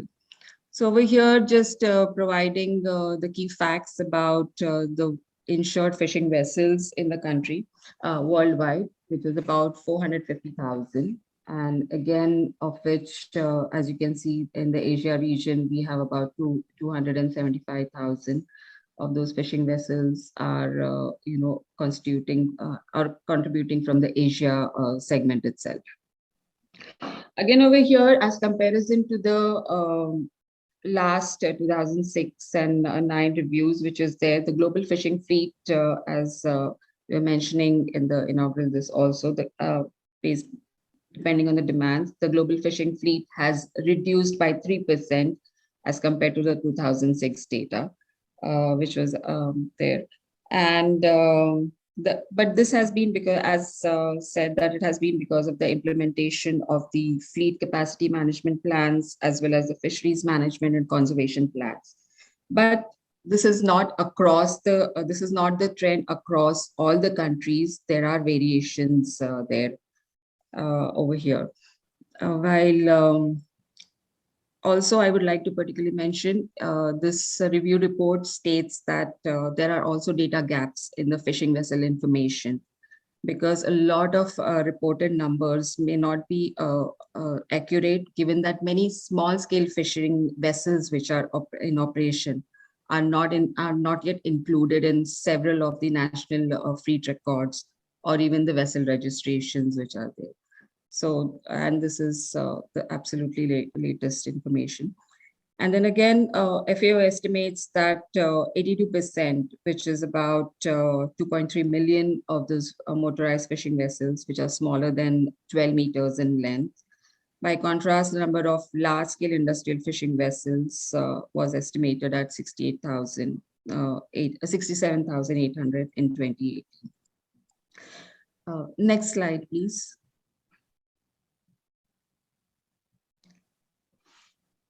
Can we move to the next slide? Okay. No, a slide after this. Sorry. Yeah.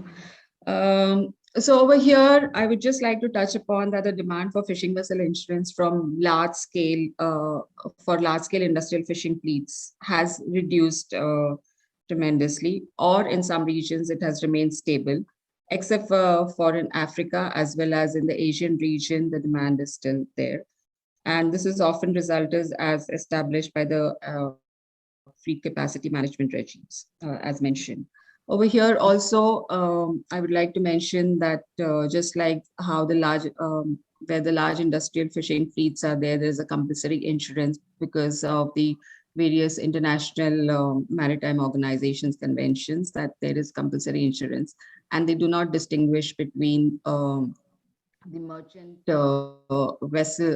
marine vessels or the fishing vessels. So insurance is compulsory. Similarly, this kind of compulsory insurance for smaller fishing vessels also needs to be implemented, or it needs attention, by the various countries that need to implement that.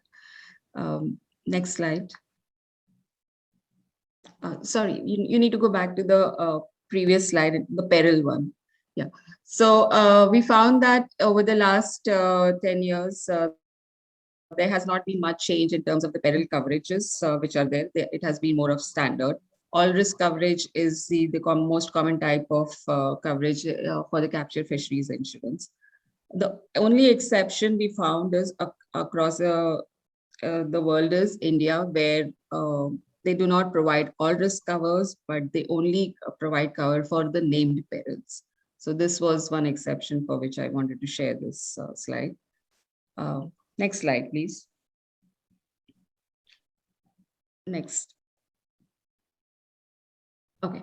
So over here, I would like to quickly jump on to the Asia capture fisheries insurance programs and particularly the insurance gaps addressed. So since KEFI SSF has coordinated the Asia chapter and for this study, so I would like to touch upon a little bit on that. For the Asia insurance study, there were 5 countries that were focused on. And these countries were selected based on which are more prone to the catastrophic risks in capture fisheries production. The 5 countries were Bangladesh, Japan, Indonesia, the Philippines, and Vietnam, of which particularly Bangladesh, Vietnam, and the Philippines are the most vulnerable countries worldwide to climate change too. Next slide. So here I would like to share how countries are addressing their insurance gaps. Particularly over here, of the 5 countries that I mentioned, 4 of them have capture fisheries insurance programs in place, except for Bangladesh, which still does not have a capture fisheries insurance program. But the Insurance Development Regulatory Authority in Bangladesh has made it mandatory that the insurers need to underwrite a minimum percentage of their businesses in the agri and allied sector, and fisheries sector is also included in that. And in the non-life insurance segment, it is mandatory that the insurance companies write the policy for minimum of 0.1% of their gross written premiums. That includes which needs to be for the rural sector as well as the social sector. So certainly fisheries is one of the components which is included in that. So moving on to some good examples models which can be learned from in terms of insurance, because the entire Asia, as we were saying, that is dominated by the small scale fisheries segment. About 85% of the people involved in this segment are the primary sector workers who are small scale fishers. And women also play a critical role in the small scale, in the fisheries value chain itself. So over here, in terms of the government of Japan that we see, Japan's national capture fisheries insurance policy over here is an integral, basically, part of the national fishery disaster countermeasure policies itself. And this has been in existence for, I think, more than 50 years. And it aims to provide an equitable level of support to small-scale fishers who experience damage or losses of fishing vessels. That includes the fish catches also, equipment and gears, which are caused by the natural disasters or accidents. Thus, the insurance system, certainly the Japanese insurance system certainly guarantees that there is a continuation of the fishing operations. The reason for the success, I would say, of the Japanese insurance is the three-tier structure of the insurance system that they have, which has proved to be successful in terms of the coverage, efficiency, and of operations also.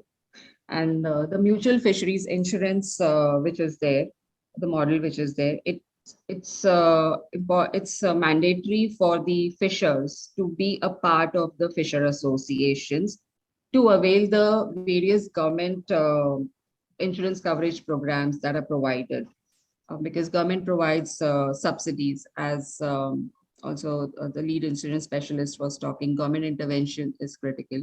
So they have made it mandatory that, unless you're not a member of the association, you cannot get the mutual associations. You're not eligible to get the government subsidies which are provided. So this has been observed that this has been a successful model in terms of the Asian context so far, and with possible replications in other regions. Next slide. So over here, when we looked into the Vietnam's insurance markets, so what we observed is Vietnam's insurance market has recently got transformed from the state-owned monopolistic sector, and they have opened their markets to more of domestic and international entrants also. Vietnam at some point had piloted insurance programs, but they were more in the aquaculture sector. But again, I think with the opening up of the markets, they would be kind of moving towards more inclusive policies for the insurance. Coming to the Philippines, I would say the Philippines Crop Insurance Corporation, which is the government's implementing agency for the insurance program, has 7 lines of insurance, of which fisheries is also included, and it has started in the last decade from 2011 itself.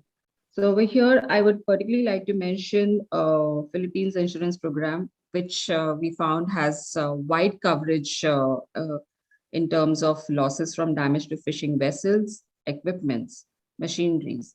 And not only that, they cover the crew members on the boat, the fisher who owns the boat, the crew members on the boat, and the insurance is also extended further to the crew members' households also. So in a way, they are insulating the entire family as well from, to ensure that the life cycle needs of that member is safeguarded and the fishing operation continues. So I think this is one noteworthy example that I wanted to mention. Besides that, Philippines is again the only country which has recently begun to provide index-based insurance and reinsurance policies directly for the both fisheries and aquaculture systems. And this type of scheme links payments to the independently established data for local rainfall, wind speed, temperatures, typhoons, and the historical data which triggers events of the payments. Another aspect which I want to mention about Philippines is because Philippines is fast becoming a micro insurance policy place, where there are mutual benefit associations in the Philippines, which some of you all may be aware of. And this includes about 7.3 million members as per the data of 2018. So over here, and the data that has been found is about the premiums that were issued were about 11 billion Philippines peso.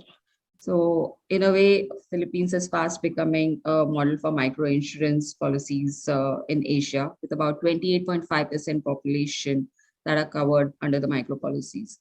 But the data, particularly for fisheries or fisher-related population, was not, crystallized or segregated over here. So that's one of the gaps, perhaps eventually going, because they're also trying to register each and every fisher and fish farmer. So hopefully in a few years, we should be able to get that kind of data. The other country is about Indonesia, which has, I think in 2016, Indonesia government introduced the law on protection and empowerment of fishers, fish farmers, and salt farmers, which is there. And this is mandatory for the central and local governments to provide the insurance services. So, and that protects the livelihood and the risks from natural disasters, climate change, and pollution also.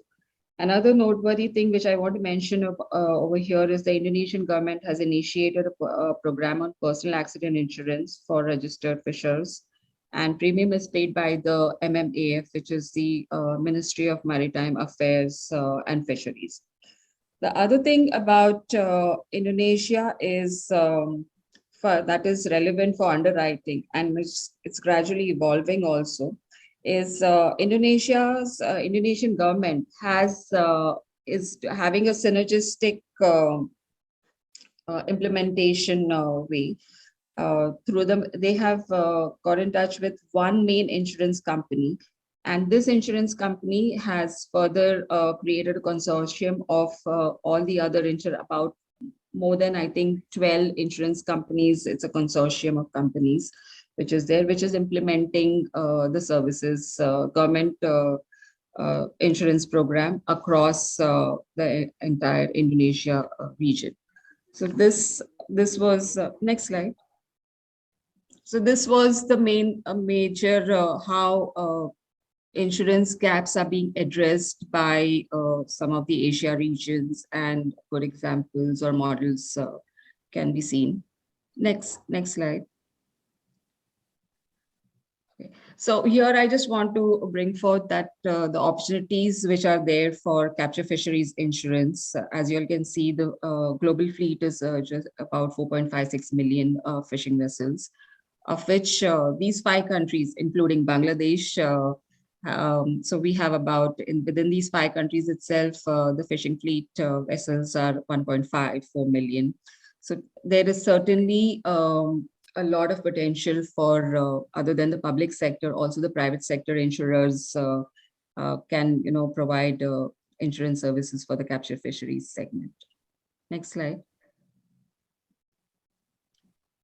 Okay, so coming to the recommendations, it's a big list, but I would especially like to mention only 3-4 of this, because some of them have been covered, I would say, even while then some of the guests were speaking. So here I would say the legislative policy changes are needed to make basic insurance, that is the third-party liability or the accident insurance, mandatory for all motorized vehicles. That's one. The other thing is premium subsidy programs are widespreadly used in the agriculture sector to promote insurance. So similarly, the use of subsidies to increase insurance coverage for the small-scale producers or the small-scale fishers could also be looked upon. That's one. The other thing which I want to mention, there's particularly for the special insurance products for the women workers, because globally women constitute 14% of the total 60 million from the 60 million population. And over here, because in the Asian region, there is in recent years, there's credit support through microfinance, and by organizing, particularly for India, where self-help groups are so prominent, and now even producer companies are there, which includes these vulnerable segment also. So these kinds of participation of women is there, and they can be engaged in these various activities. So I think special insurers can look into these kind of special insurance products, particularly for women. The other thing, last I want to mention is about the insurance payments or the claim settlements, where if there is a partial damage, that also needs to be covered by the insurers, because partial damage sometimes is overlooked also for the production units. And so this is where I think some of the recommendations that we feel to the review report that I wanted to share with you all. So thank you.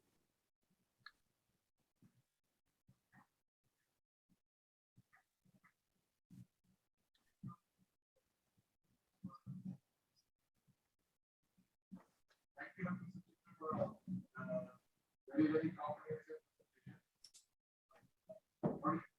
We have one speaker who is outside already.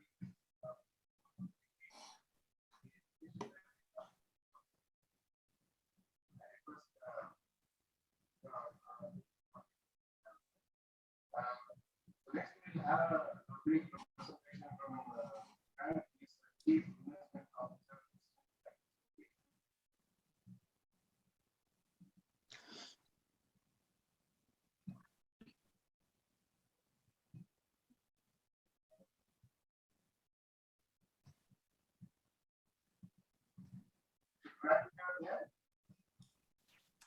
I apologize. I can't hear you all there in Yeah.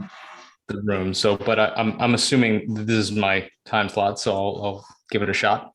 Hi everybody. Thank you very much for having me. My name is Grant Cavanaugh. I was previously one of the larger reinsurers underwriting the PMFBY program up until recently through international reinsurers. And our friends at Aon, a brokerage, invited me to come talk to you because these days I work at a startup that covers marine and oceanic risks, mostly on behalf of salmon aquaculture, which kind of dominates the world of premiums from the standpoint of international reinsurance. And so we run on behalf of salmon farms all across the world, which are mostly, they're mostly concentrated in Norway, Scotland, Chile, and Canada. And we run on their behalf these dashboards, which I'll just show you very quickly. So, oceanographers from major oceanographic institutions mostly in the United States, so Scripps or Woods Hole, have come over to Scoot to use the data that's coming off the sensor networks from individual aquaculture installations and using that to forecast critical conditions. So oftentimes, like right now, because salmon price is high, an individual salmon farm will have something on the order of $20 million of value at risk at any given moment. There's 3,700 salmon sites globally. So that's a lot of salmon. That's a lot of risk. And that has come to dominate the world of aquaculture insurance on an international basis, not setting aside national programs, which get folded into, agricultural schemes more globally. When you talk about individual companies going out and buying aquaculture insurance, it's really salmon and then everything else. And altogether, that world of those two is actually shrinking quite a bit. On a historic basis, a lot of the insurance companies involved have had a hard time describing these historic risks, exactly the risks that we specialize in modeling. So, for the first time ever, these folks will have the ability to unify all the different data systems that they're running at one time and bring them in to serve them up to oceanographers in such a way that those oceanographers can actually use physics-based forecasts of the ocean. So one of the nice things that does is it allows you to take a bunch of core basic data, so temperature, salinity, oxygen, plankton in some cases, and put them through these physics-based models as the basis for a historic reconstruction of ocean conditions. So this is what I would imagine is going to be, most interesting to this audience, which is, can we think about what a next generation of parametric type policies would look like for ocean-based operations more generally? And the answer is usually going to be like, the first answer is always like, oh, well, we'll measure the temperature of the ocean. And measuring the temperature of the ocean at its surface is actually not very helpful, because most of what's important to a fishery is happening below the surface. So in earnest, you've got a really hard problem, right? It's 4-dimensional. It's got spatial extent. The ocean goes down. So putting that into a parametric solution is often actually very hard without the use of sophisticated models. So that's anybody who's familiar with designing parametric insurance for agriculture knows that, like, oftentimes, let's say you have corn yield somewhere in Bihar, and you're trying to forecast that on the basis of aggregate rainfall, and you look at it and say, oh, actually my aggregate rainfall numbers, they didn't do so well in terms of the forecasting. So let's do something a little bit more sophisticated and look at the rainfall just in this period during the crop's growth, or in this period.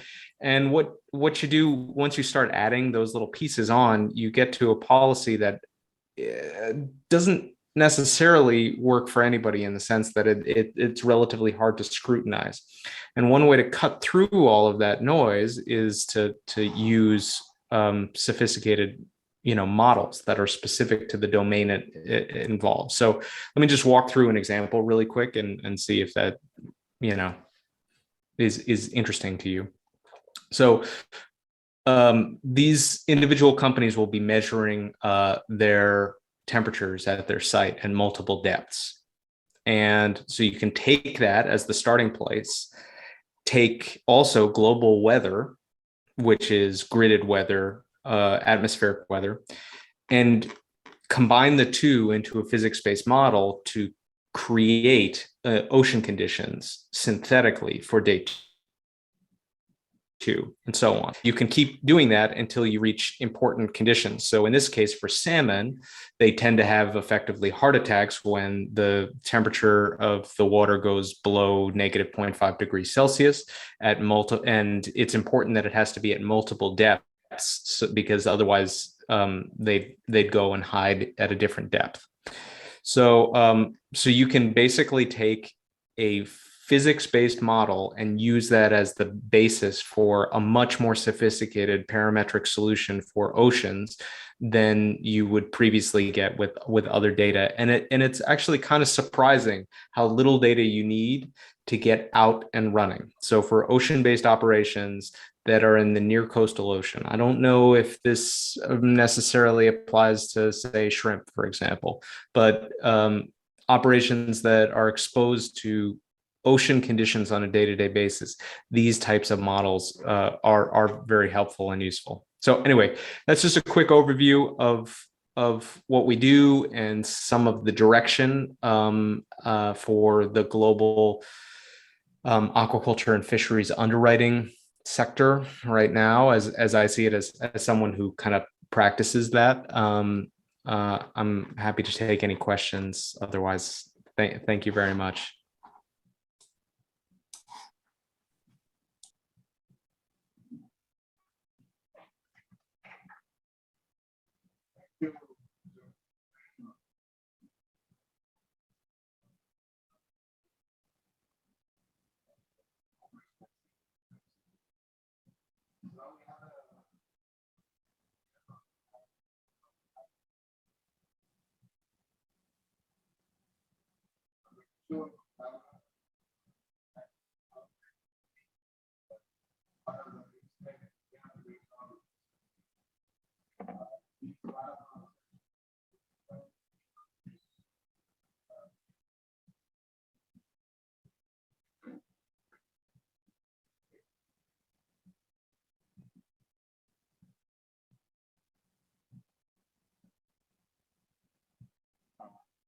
Good morning.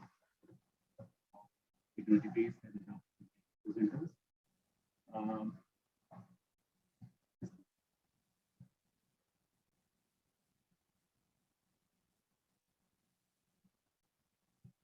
So, as Dr. Krishna already mentioned that.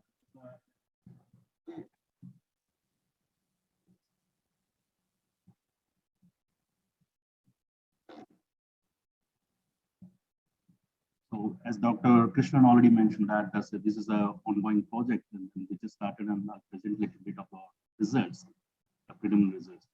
And before that, like Dr. Swami has already mentioned whatever I'm going to discuss. And then this presentation is like a recap for his talk. So just like before I'm going to going for that, like what is the model, how we are estimating the risk insurance in that. So I want to show you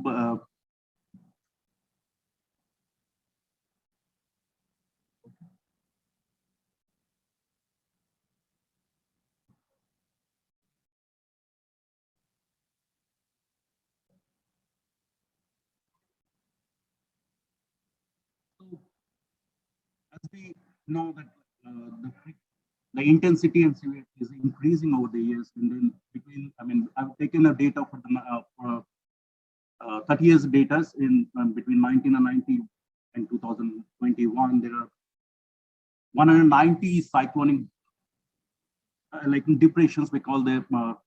So all the whether it's a cyclonic storm or it's a super cyclone, so it's before it starts like it's a depression. So taken as a 190 is a depressions over the period, and then we can see that like on an average we have a 6 in Bay of Bengal region, cyclonic depressions happen, and then we have I've created this is the third.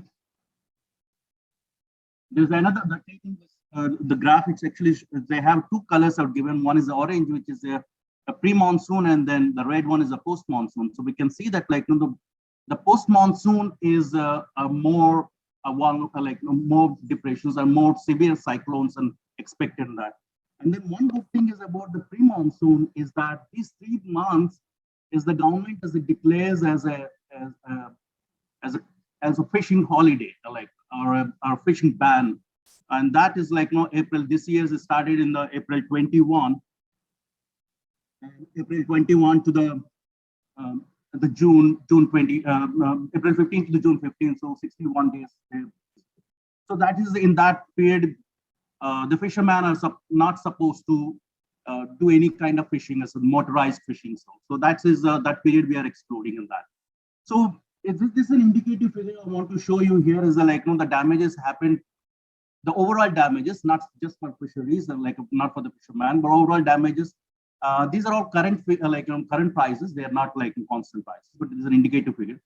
It says actually shows like the Swiss Re company says that like only the 2% of the total loss was actually insured.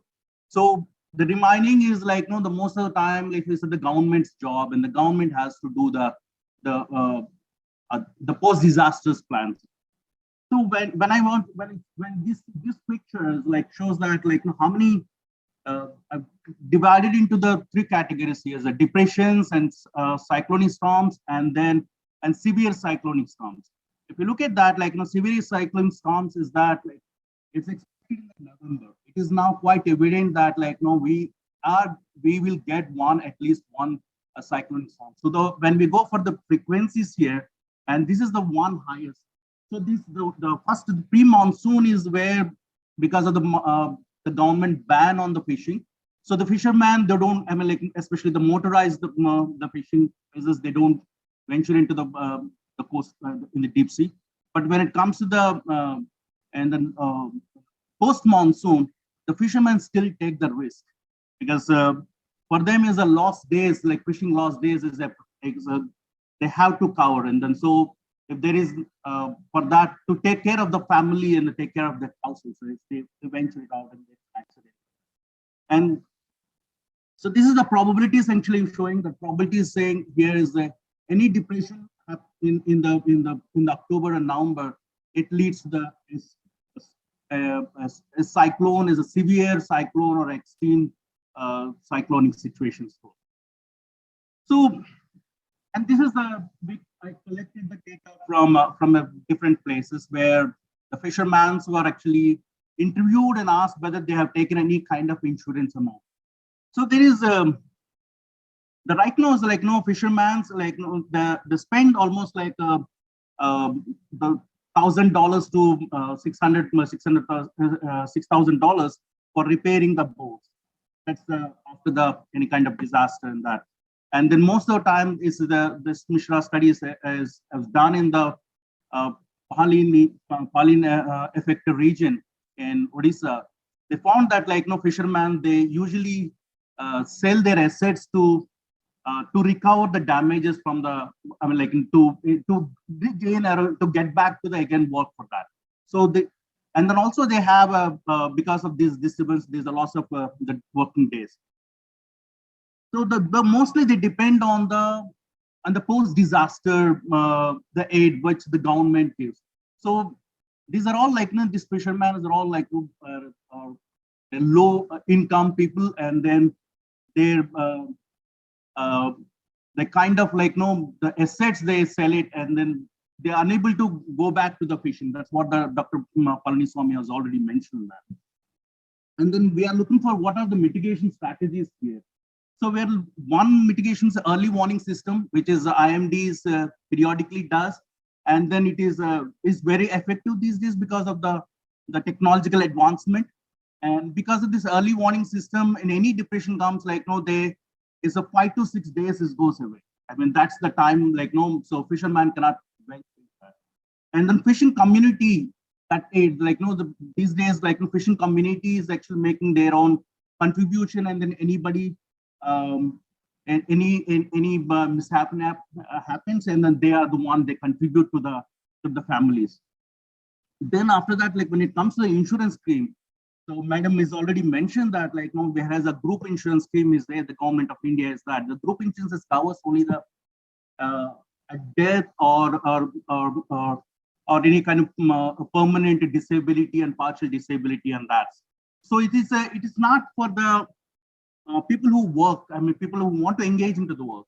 So when it comes to personal insurance, since these are the income groups are low income groups, so they often decline that like because of the premiums they decline that like they don't want any personal insurance. And then when it comes to vessel insurance, this is also a problem here. It's like the premiums are high, but the claim rate is a low. And the low claim rate, and then a fisherman losing a kind of hope, saying that this particular insurance scheme is not working for us. So the claim is the delay process is a delay, and sometimes they don't get also. So that's what one of the fishing gear and coastal assets. These are almost in India is a zero. I mean, people are not going for that kind of insurance. So the fishing holiday here, and the fishing holiday is like in India and Bangladesh, they both are doing. And during the ban, like government is paying 4,000, and other state governments actually offering a different. It's not a standardized like it depending on the government. So, but actually, if a fisherman gets an opportunity to do his fishing, he'll get a monthly 11,000 rupees, and then also with that some bycatch, and then if you add everything and together it's something around, it comes around US dollars and 166, which is much below the per capita income in per capita. So,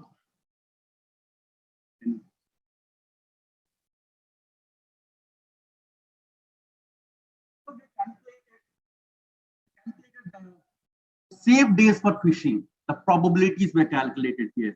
The first graph shows that like what is the probability that like at least one cyclone or a depression happens in a particular month.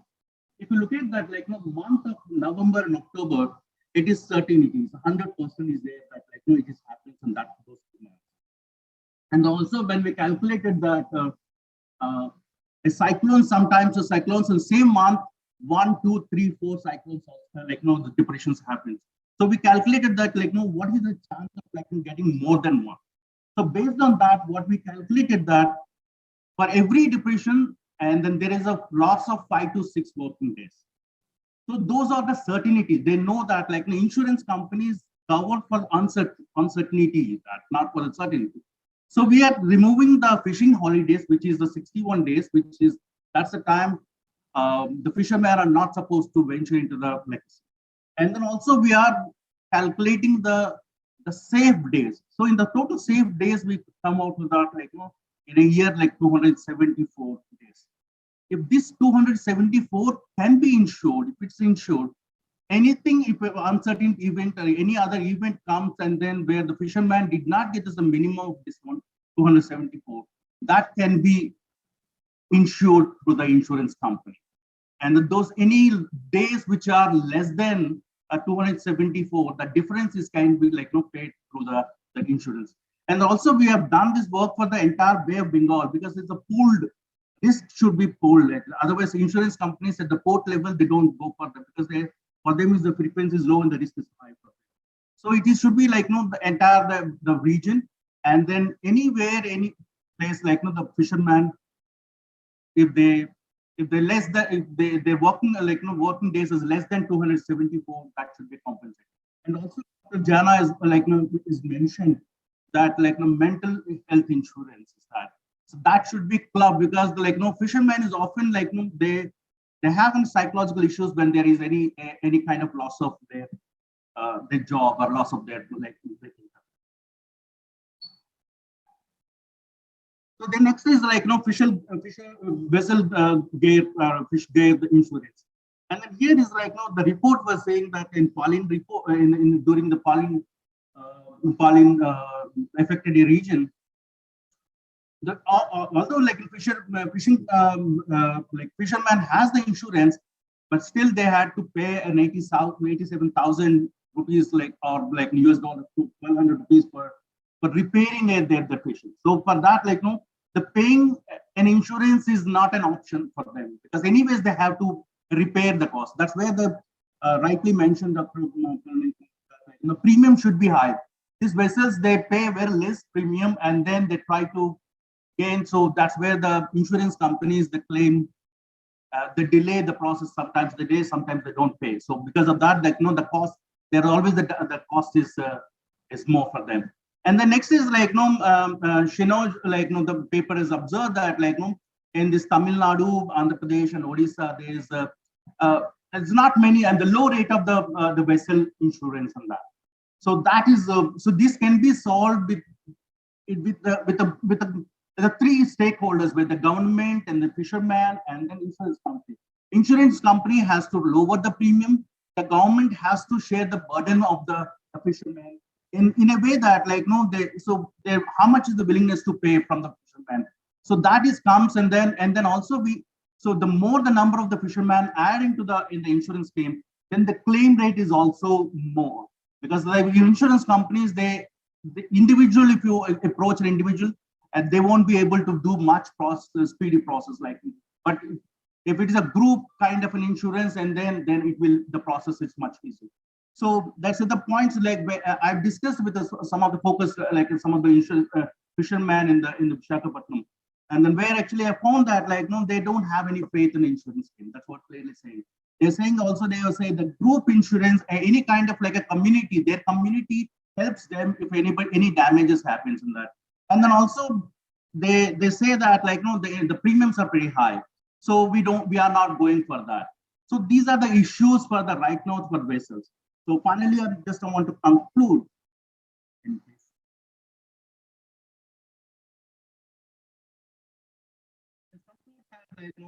The fishing holidays, during the fishing holidays, the government is offering a compensation which is lower than what they actually get. Because of that, and then there is again a clause is that the non-motorized the boats can go and then fish in that. In this process, what they're doing, and then in a non-motorized boat, and then more people are actually going and then they're trying to catch a fish, and then that accidents are also happening. That's what the fisherman was saying.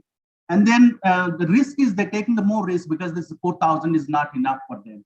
But this kind of like increasing the compensation, and they also use this particular 2 months period for a kind of skill development, or providing an opportunity for them to learn some new techniques, and that it is like a vocational training. If it comes, then that would be helpful for them to go back and then do their fishing in a sustainable manner. Now we are talking about sustainability, and over harvesting is an issue for us now. And then also we are talking about like the climatic uncertainty, and fishing days needs to be like insured. So a fisherman should know that like I will get this much of money at least now. I mean, like, so if I know that like how much, like how many days are insured, then the any kind of unexpected event happens, that would be covered through the insurance sector. And then we should make the boat and vessel insurance mandatory, with a premium, whatever it is covers 80% at least, like 80% of the total cost or total damage. So in that way, where like the more number of the fishermen add into that scheme, the premiums will come down. At the same time, the government and fishermen work together, and this is the last thing. So this is I think when I was a grad student, I've taken pictures, and then I was holding a fish in which I caught, but I threw it back again because as a legal, that particular fish should be a 10-inch. So, but mine was actually 6-inch, so that like it's a mandatory. So the sustainable harvesting comes like the monitoring of what you are catching and what you are not, and how much you are keeping back in that. So this is it. Thank you. Thank you.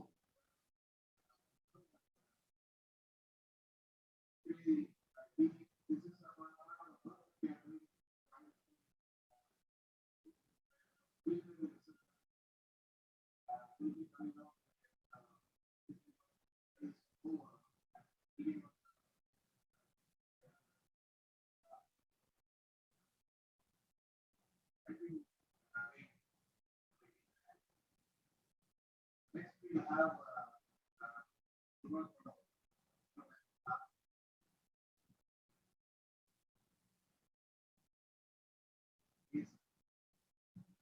insurance specialist from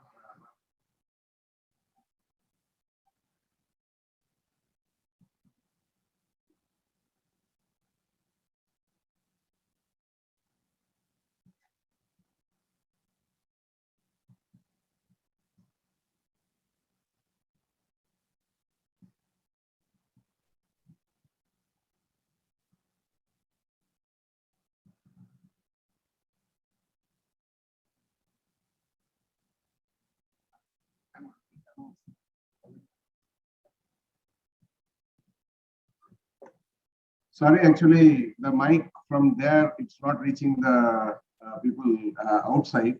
That's it. Sorry. Now I request Mr. Dhruva, lead insurance consultant from World Bank, to give his presentation. He's joining from Washington.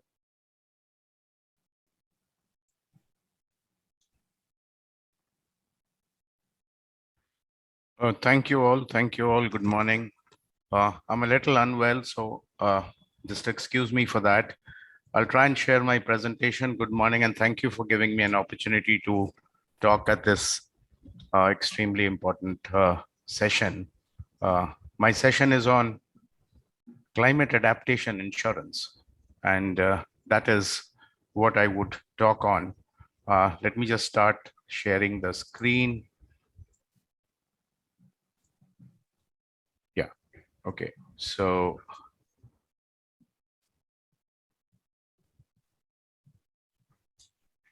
it's the role of insurance. I assume I'm audible here. Thank you. Yes. Okay. Can you hear me? Yeah, we can hear you. You can hear me? Okay, thank you. Please put it in the presentation mode. Yeah, I'm trying to put it in the presentation mode, but yes. Can you got it in the presentation mode? Yes. Yeah, okay, thank you. Role of climate insurance, role of insurance in climate change adaptation, and I'll pick up from where, okay, as an introduction, I work for a climate policy initiative, a global think tank, and a nonprofit working on climate finance. And I also work with Taposh Paul, the task team leader of Fisheries here, organizing the session, and Serap from the World Bank, who has already done an introductory session, and I'll pick up from there.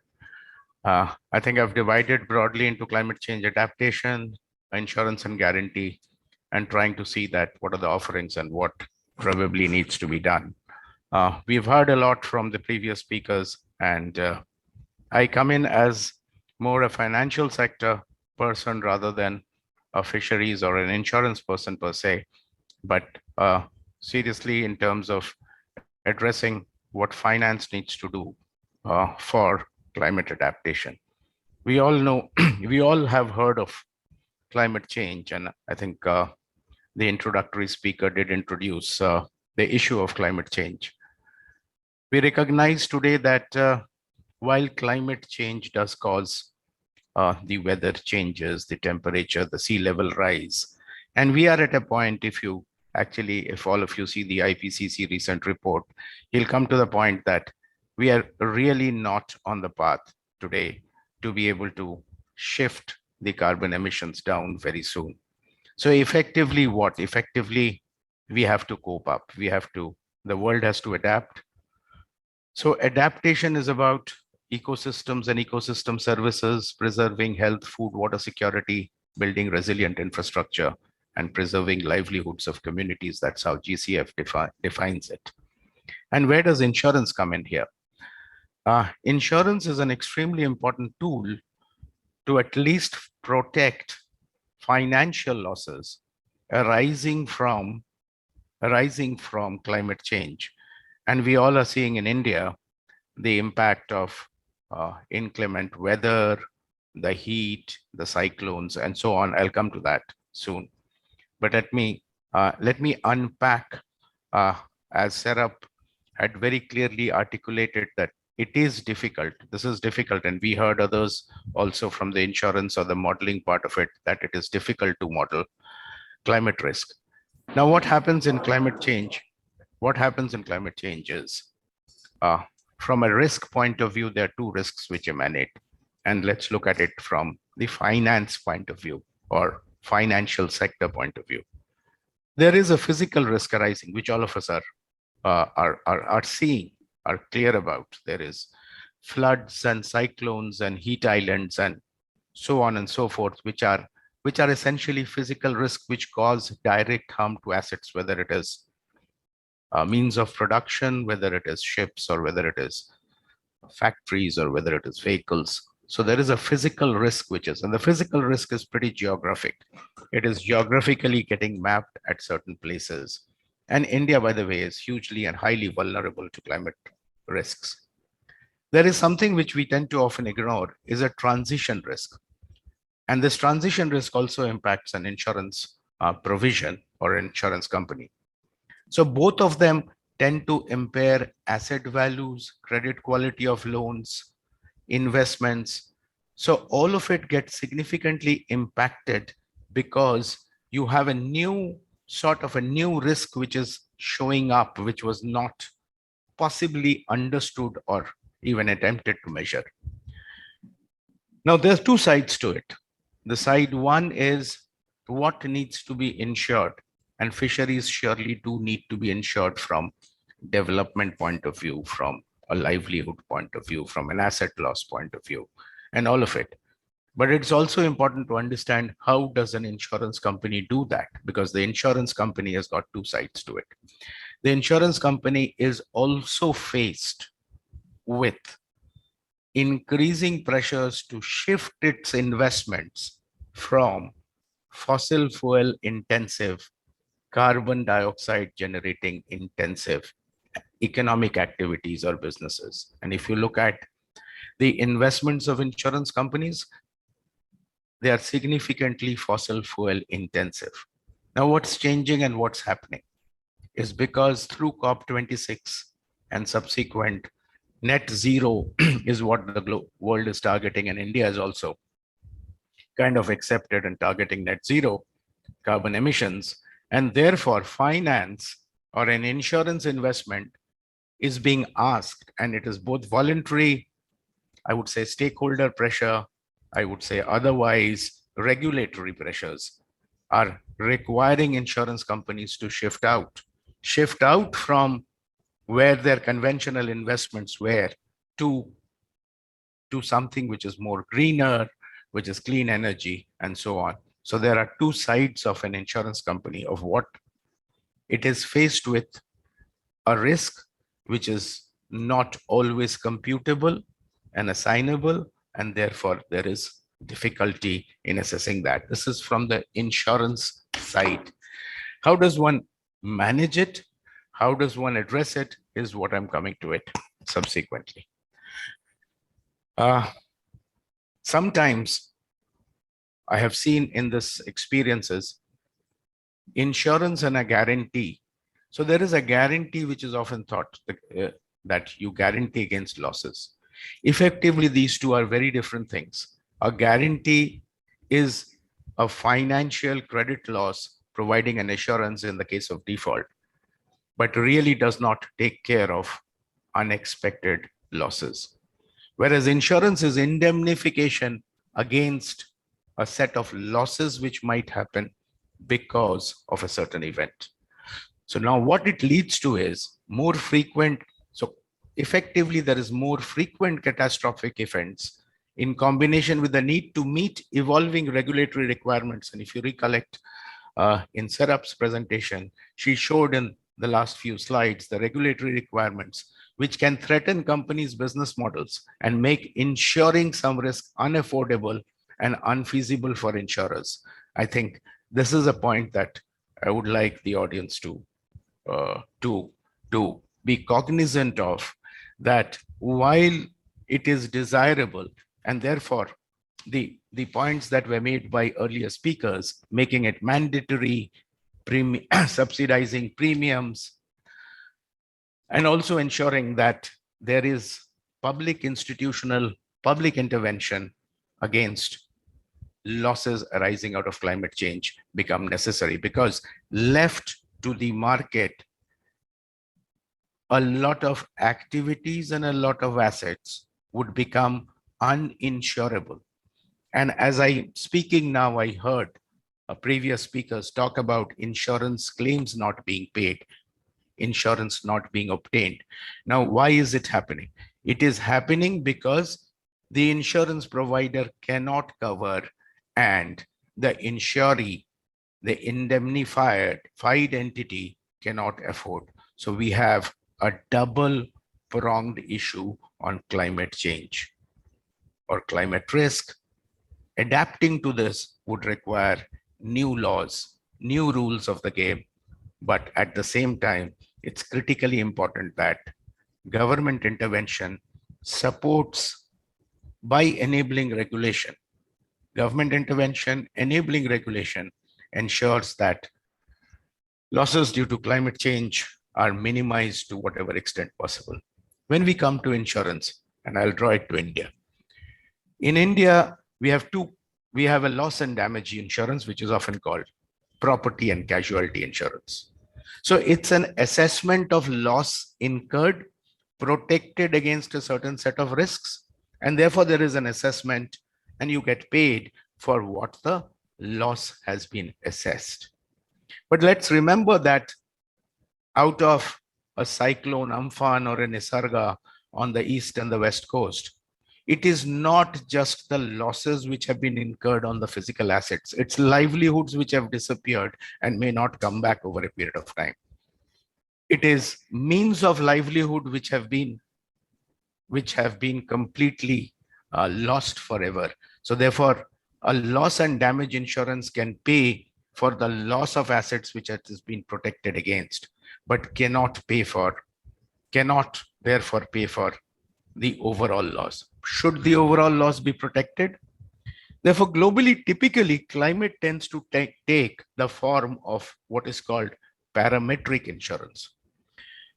And the speaker before was finding it difficult to model parametric. Yeah, I would agree there. It's difficult to model parametric, but what is parametric in simple terms? In simple terms, it's linked to an event or linked to an index. And if that index of weather tends to vary from what it should have been, there is a payout. This payout is independent of the loss gathered. It's a natural hazard event which has happened. In India, loss and damage is the primary type of insurance. So parametric solutions offer a guarantee of a direct payout after a qualifying event and protect against unpredictable but potentially devastating risks. And this is often also called, and if you're aware that India has set up CDRI, disaster risk insurance. Disaster risk insurance has been around for long, for many, many years, but disaster risk insurance is taking a different shape in the light of climate risks coming out, because climate risks are now in a position that they are possibly, we are having some ways to measure it. The regulators are trying to measure in that sense as to how do you protect the financial system against climate risk. But beyond that point, protecting the financial system against climate risk is one part. The counter side of that is ensuring that adequate insurance is available to those which are vulnerable communities. Coming to India, has predominantly loss and damage products. And you can see the challenges due to reinstatement of property not taking place, thus delaying payouts. Unpaid insurance claims are amounting to this much, 1,700 crore. There have been natural disasters across the board all along the coastline. One interesting thing is Agriculture Insurance Company of India has launched a parametric insurance product, which is not Fasal Bima Yojana, but it is getting linked to a weather index. Now this can provide, but today, and I was also hearing that fisheries are not agriculture except in China. So therefore, if fisheries were to be means of livelihood and agriculture, it may be possible to cover fisheries also on a parametric insurance provided by agriculture insurance company. Can the market provide it? Will there be reinsurers? Yes, we have seen some cases of parametric insurance happen in India, like Swiss Re ensuring some public assets in Nagaland in terms of giving parametric insurance against over high unprecedented rainfall. So we are seeing this evolution happen in the market. And I think my personal sense is this is sort of will complement loss and damage insurance. And there is a need for such insurance products in India. Coming to India, you can look at this map, which is a clear vulnerability. About 80% of India's population lives in highly vulnerable, climate vulnerable hydro meteorological districts. Frequency and intensity of extreme climate events in India have increased by 200% since 2005. So we are in a situation where we have a long coastline, we have a high frequency and intensity of climate events, and they are shaping up and they are possibly being felt. I'm in Delhi, there's been extreme heat in Delhi NCR region right now. Now, the losses are also computed for what is the loss that the country as a whole is suffering in terms of GDP. Just the cyclone Amphan caused damages of approximately 14 billion.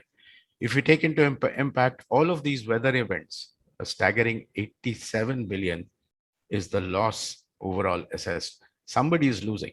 GDP is losing, incomes are getting lost, assets are getting destroyed. There is a need to think completely differently. Conventional thinking does not solve the problem of climate adaptation insurance. And therefore, there is a need to think of alternatives by combining, as I had heard, there is Blue Revolution insurance cover provided to fishermen annually, but not sufficient. It just covers accident and that. The vehicle needs to be covered, the ship needs to be covered. The rise in the number of days where fishing can't be done. So therefore, the loss of catch also probably needs to be covered. I'm not an expert in these areas, but the question is, there is a need for insurance schemes which cover capture fisheries, which cover fisheries, which are production fisheries, or whichever way those losses have to be covered. At least I heard a number of 80% by a combination of loss and damage and a combination of parametric insurance, which I believe needs to come in terms of the losses faced because of climate. So again, I'm repeating this, and I would end here, that India has been placed as the top 10 affected countries by climate change. India's long coastline, high vulnerability, the need for innovation and product offering is required. How does that design that? I think the World Bank lead for insurance had kind of indicated that significant public intervention, and then I heard subsidization of premiums. I think both the tools are required, because at the end of the day, adaptation is a problem that the market will not solve. It is a problem that has to be solved by the public sector, by the government. That is what I mean. And therefore, there is a need for very strong intervention across the board. And marine fisheries come in right at the center in terms of saying most affected, most vulnerable economic activities. And therefore, there is a need to insurance to change itself, to adapt itself, and offer solutions. Thank you.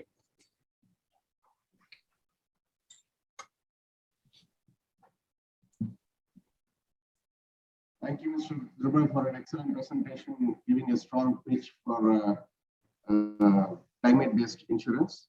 We'll be having next two speakers from here, following which we'll have 5 minutes for discussion questions from our participants. So I call upon the next speaker, Dr.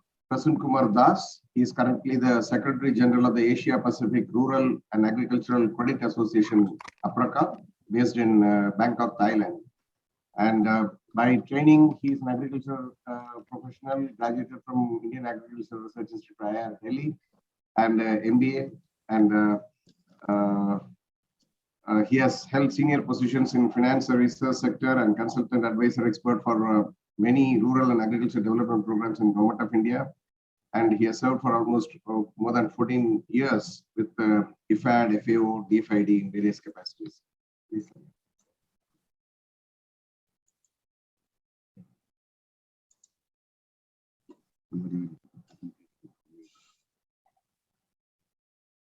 Good morning to all of you, and good evening to our participants from US and other northern part of the globe. So we are basically from the global south. So our presentation and our understanding about insurance, about all other things are based on the global south. So pardon for that. I think there are some difficulties of understanding in the difference between the risk and the uncertainty. So that is the most important part of any insurance, especially when I'll be talking about the micro insurance. There is a risk and there is uncertainty. So we need to quantify both. So while quantifying the risk, we go for some kind of risk mitigation system.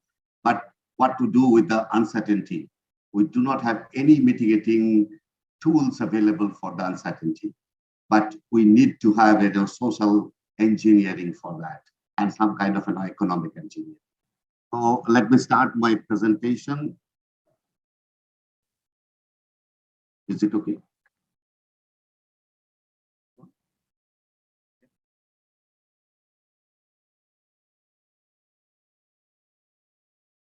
I can use this one. Okay. So there is a context of the microinsurance. Microinsurance and the financial service providers. We also need to understand about the financial service provisioning and a few lessons learned and walk the talk, action points. Next slide, please. So if you go to the micro insurance, if you see this, I have given a small figure of that, where I talk about the risk management measures. Sometimes people use the word mitigation, but I say intentionally that as a management. And on the left is the social protection. So the micro insurance falls between these two, that whether we can mitigate the risk as well as we can provide some kind of a protection to the social enterprises or the entrepreneurs who are basically not economic entrepreneurs rather than they're more of a social entrepreneurs. I'm talking about the small scale fishers. So microinsurance plays a role of both sides. It certainly is a risk management instrument, but it can also be used as a tool to extend social protection. As I have been reminded by Madam Chief Guest, who was also talking about that. There is a common denomination for all of these. The common denomination of this instrument is that it uses the mechanism of insurance for beneficiaries who are excluded. So I'm giving importance to the term excluded from all other formal social protection schemes, although Madam was talking about the Prime Minister Motso Yojana also might be having all these kind of features, but do we really have the features for protecting them from the social social situation that they are facing? So this is one. Next, please. The second one is what are the common understanding? And we did some survey from Asia Pacific Rural Agriculture Credit Association. What is our observations? The common understanding here is the financial services such as credit, savings, investments, and insurance are important for all small-scale fishers within the global or regional context of climate change, as everybody was talking about climate change and the variability. So financial services, including insurance services, can help reduce vulnerability. These are all common understanding. And ultimately, the provisioning of microinsurance for small-scale fishers will support and contribute to achieve 4 of the SDGs. So I'm not talking about only the SDG 14. I'm also talking about SDG 8, 12, and 13. So these 4 SDGs, if we are talking about only microinsurance, that can cover all the 4 SDGs. Now, what is the survey we conducted in APRACA? APRACA organized a sub-regional policy forum on extending financial services to the small-scale fishers.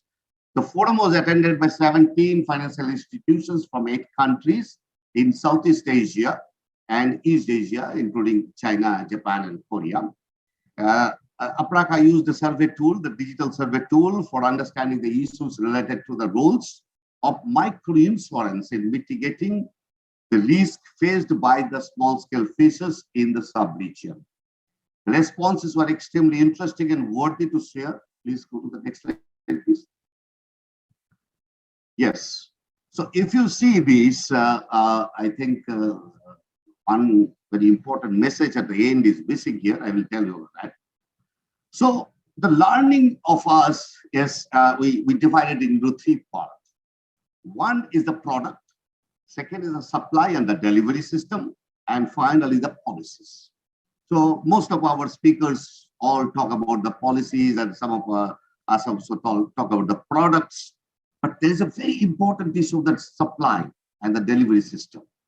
So, I mean, we have huge system available. The banking system, the insurance system are very much depend into our economic system. But still, we are talking about this for last 30 years. Still, we are talking that we are not getting it. What are the issues and solutions for that? See, as you know, that credit or savings is basically a bought, is a product which is bought by a client. But insurance is the only product in the financial services which is sold. So the difference has to be understood that this product is sold and the other product is bought. So this major difference has changed the whole matrix of this insurance in the whole in the economic terminology. So first is in the product side, our member institutions, they are of the view that the bundling of the products. If you remember the crop insurance, think about now 20 years before, 20 years back, crop insurance was also in the same situation where we are standing today for the fisheries insurance. But the moment government changed the policies on crop insurance, that every farmer has to take a crop insurance if he has taken a loan from the bank. Entire situation changed, the ball game changed. So that is a very, very important basis taken by the policy people. And at the same time, it was aligned by the insurance companies to align them with the requirement of the farmers. For example, KCC in India. All the KCC holders have a crop insurance. But still, we do not have 100% insured crops in the country. Similarly, we also do not have this even more than 2% of the fisheries insurance. So bundling of this can be one of the major policy change or major impetus to the whole system. And the second one, which is accessibility, affordability, and availability, call it the 3A. The micro insurance, that most of the insurance products for the industrial fisheries and all are available, affordable, and accessible by them because they are the big. But those who are really the excluded people in this whole business, they are not, they do not have the access to those. They cannot afford it, and it is not available. Where is the fisheries finance available? Our maybe our all these top apex bodies, they are trying their level best to make it available, make it awareness, generating the awareness and all these things. But still, it is 2%. We have to keep it in mind. Then supply and delivery, increased participation of the private sector, which nobody is talking about. That is the most important part of it. Unless the private sector comes into picture, it is not possible. You have to have the banking system, whole banking system into the picture. If you see the crop insurance, the most of the crop insurance are being sold through the banking system. So we need to have all those in our delivery system. I'm not going into the third of it, the collaboration and all these things are you guys are doing. But the policies, there are policy. Everybody knows about the policy. I'm not going into the policy here, but I just want to talk about allow the capital requirement for insurance providers. If, for example, in the Southeast Asian countries, some of the countries in Southeast Asia, we have the funeral funds. I think most of you have not heard about this funding.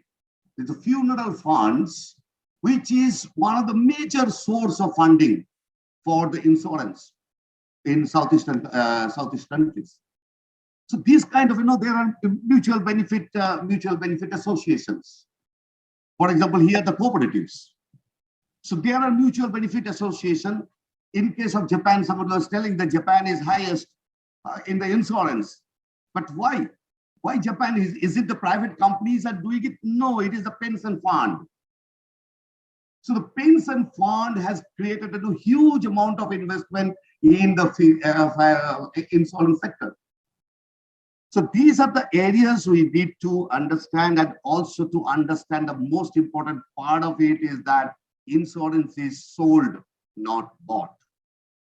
Next, please.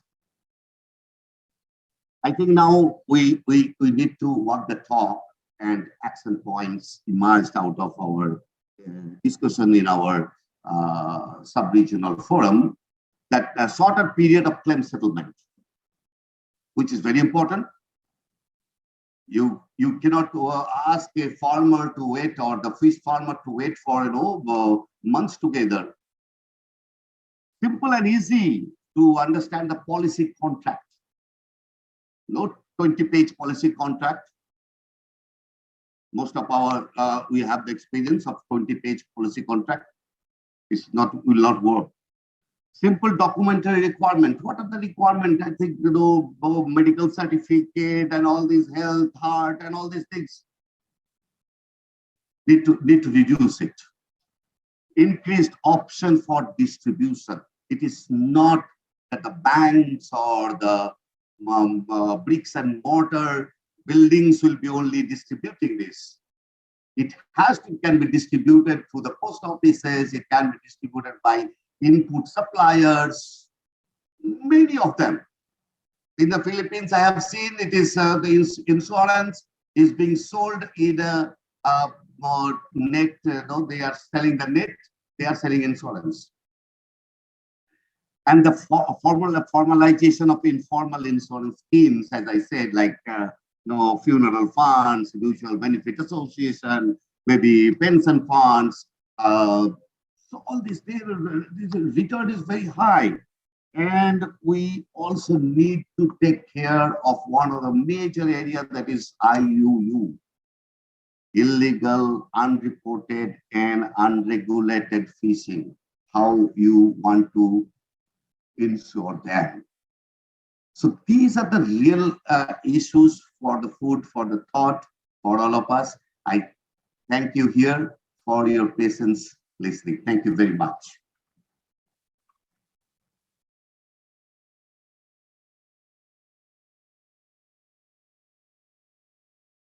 Thank you so much, sir, for your comprehensive presentation, and then and particularly thanks for traveling down from Bangkok for this exclusively for this symposium. So honored to have you amidst us.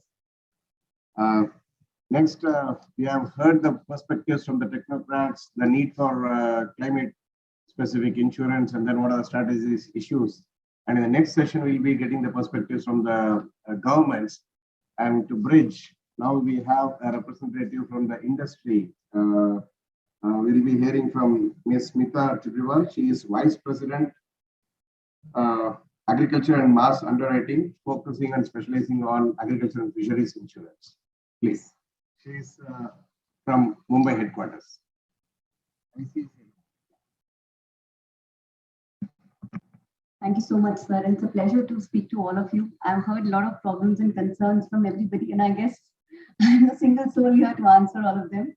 But before I move ahead, I would like to tell Mr. Dr. Dhruva that AIC is not the only person to give parametric insurance. ICICI Lombard has been one of the pioneers, and we've been offering this product, and doing some tests since 2005. So I guess coincidentally, I'm talking about this product, and a lot of people mentioned that this is the solution we are looking at. I'm happy to work with you, ma'am, on this, endeavor, working with the government, working with the companies.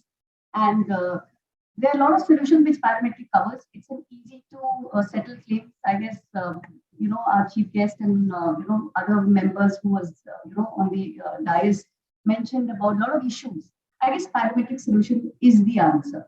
The only issue here, as ma'am you mentioned, is that, we require diversification. We require participation from a number of states. Yes.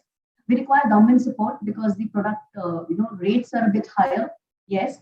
And we also require, a together effort where we can work along with and getting some learnings from PMFBY. It's a very successful scheme currently running. We are a participating insurers. We can bring in that, knowledge also and, try to build a product where we can mitigate as much as possible the risks. So I'll quickly, talk about few of the pilot projects which we are already doing in this sector with a few of the private sector companies. So next. So because of the time constraint, I'll just quickly talk about what a parametric product is really about. So as it was mentioned, via the other two of our speakers, it's basically a benefit product. The sum insured can be, curtailed as per the requirement of the insured. The period, a lot of, sir just before me mentioned that it should be small and it should be quick settlement. Like parametric has it. You can have a 15-day cover to a 1-year cover. the triggers are based on, the kind of peril you want. So we have recently launched a product known as Prakratik Vishamta Bima Yojana. So it covers all the NatCat perils. It covers cyclone, it covers earthquake, it covers the floods, and it is completely, the claim settlement is based on satellite data. So that's again based on parametric. The weather data is a challenge, but we are learning as we go ahead, and there are solutions available. We are very transparent when we work on this product, and we talk about the data while underwriting the risk and not while settling the claim. When the claim comes, this is the very unique feature, and it may be a music to the ears of a lot of people, that the farmer does not have to intimate the claim. No documentation required, no communication required, no intimation required. As the trigger breaches, the claims will reach to the accounts of the farmers. That's the beauty of this product.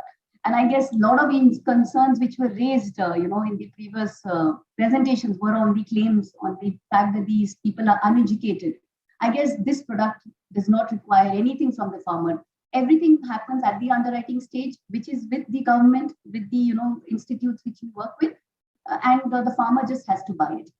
Again, I really like the solution where we do it as an attachment. I guess that's where the anti-selection, only farmers buying those which are exposed to risk gets mitigated because it's a 100% coverage area. PMABY is successful because of one of these reasons, because it is attached at the at the time of taking the loan taken by the farmer. So this is basically the risks. I'll quickly cover, this is one area, basis risk. So what happens in this is that the data which we get, in terms of, temperature was a concern which was raised. So in temperature, when it is covered, IMD publishes data at a 25 by 25 grid. So one threshold. So if the temperature breaches 45 degrees in Chennai, we will pay. So this 45 degrees, is at a cohort of 25 by 25 kilometer. And hence there can be some cohorts which experience 46, but they did not get the claim because the trigger was at 45. So there is a basis risk, but because these products are, quotated to handle only a high risk, the right tail, which we call it. Hence, the basis risk really reduces. Weather data is definitely a challenge, but we as an insurance company have invested a lot in this area. We actually have an in-house team who works on, a lot of data modeling and gathering weather data.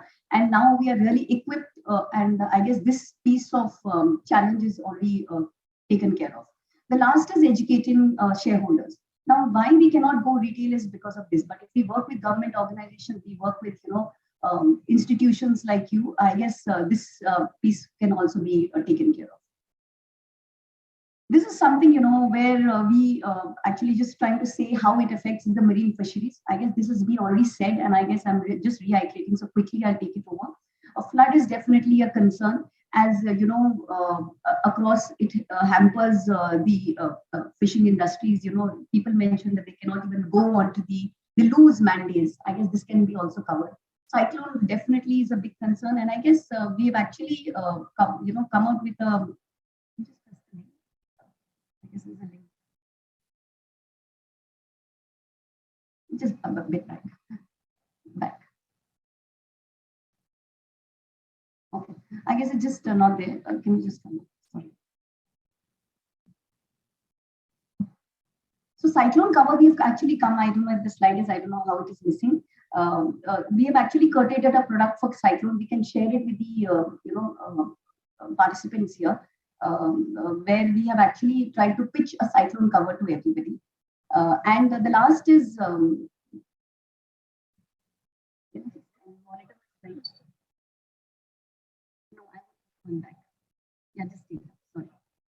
So, and the last is temperature.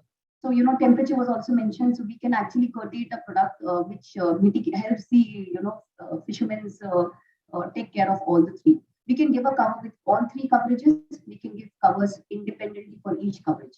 We can use for rainfall and flood satellite data. We can use, IMD published data.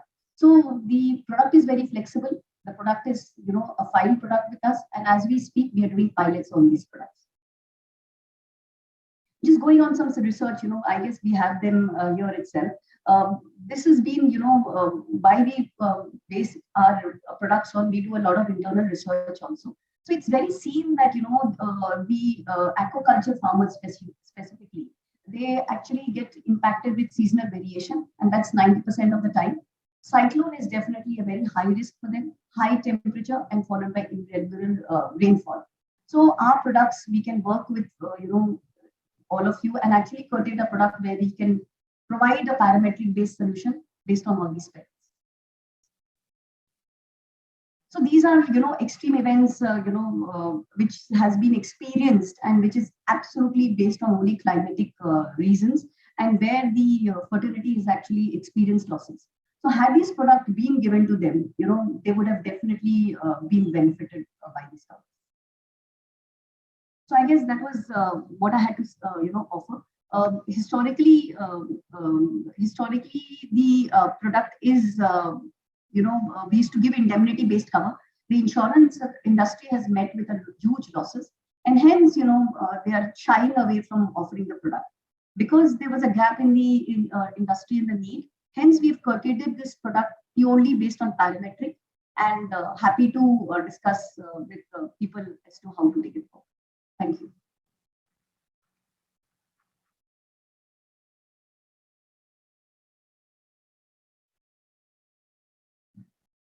Thank you, ma'am, for your very contextual presentation.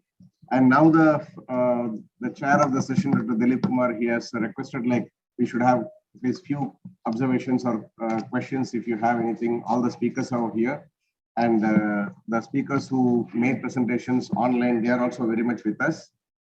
So among the participants, if you have any points to raise, clarify, please.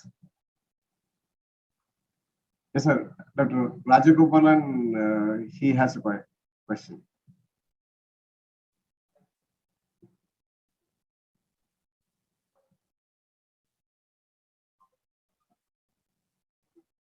Sir, Mike.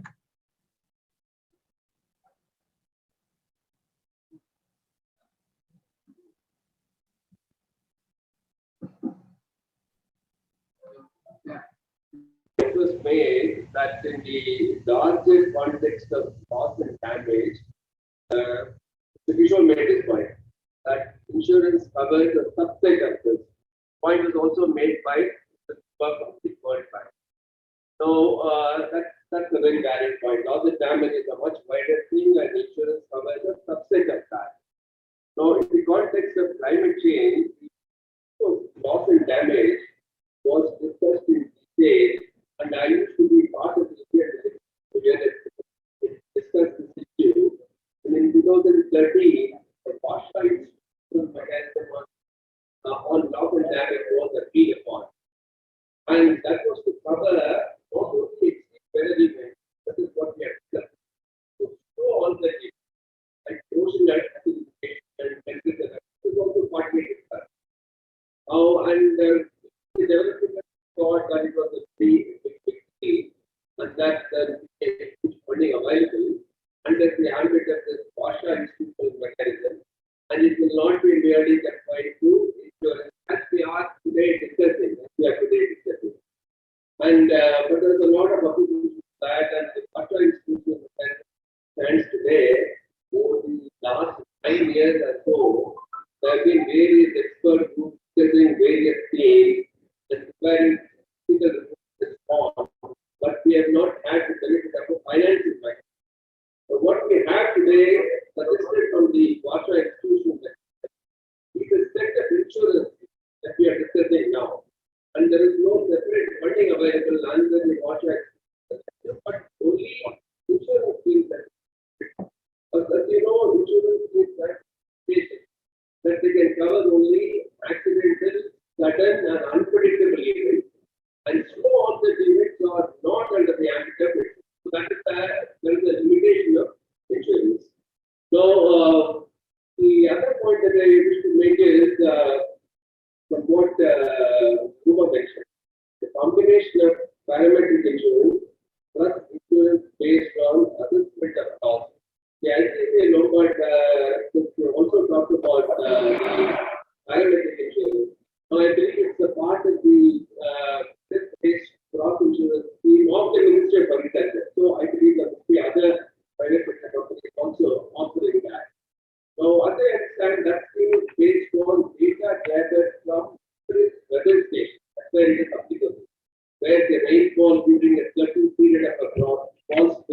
certain level, or a too competitive place, there is excess rainfall, the either way the weather event happens and therefore there's that. So I can let you mention it as a pilot phase, and I also see that combination of loss assessment based damage that we have now, as the ADP has formulated for the form, plus parametric insurance could be a very good way out, and this is by people also, because the insurance payout based on assessment of damage takes time. That is one of the points you get explained. Whereas parametric insurance, the payout is actually made certain period as soon as the trigger event happens. And we have some examples of parametric insurance in the sector also. Most of you would have heard of the code. Maritime insurance facility, the agriculture sustainability facility is there, where parametric insurance applies based on certain parameters.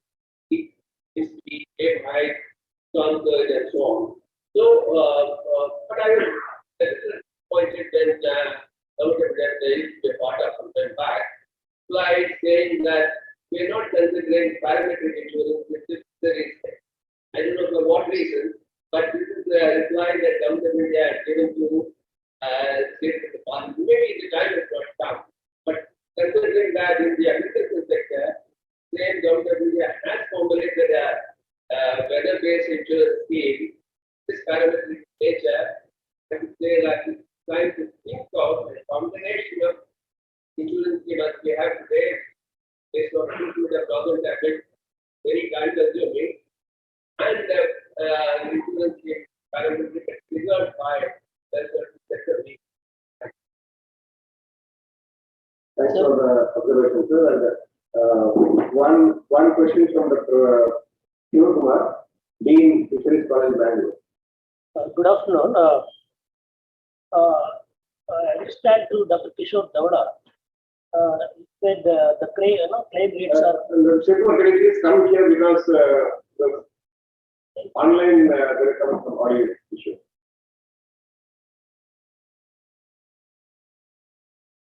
Well, good afternoon.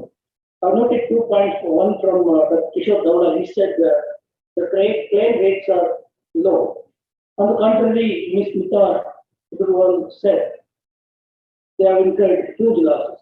My ingenuity doesn't allow me to accept it. Please come back and reverse statement. Thank you. Again. Briefly.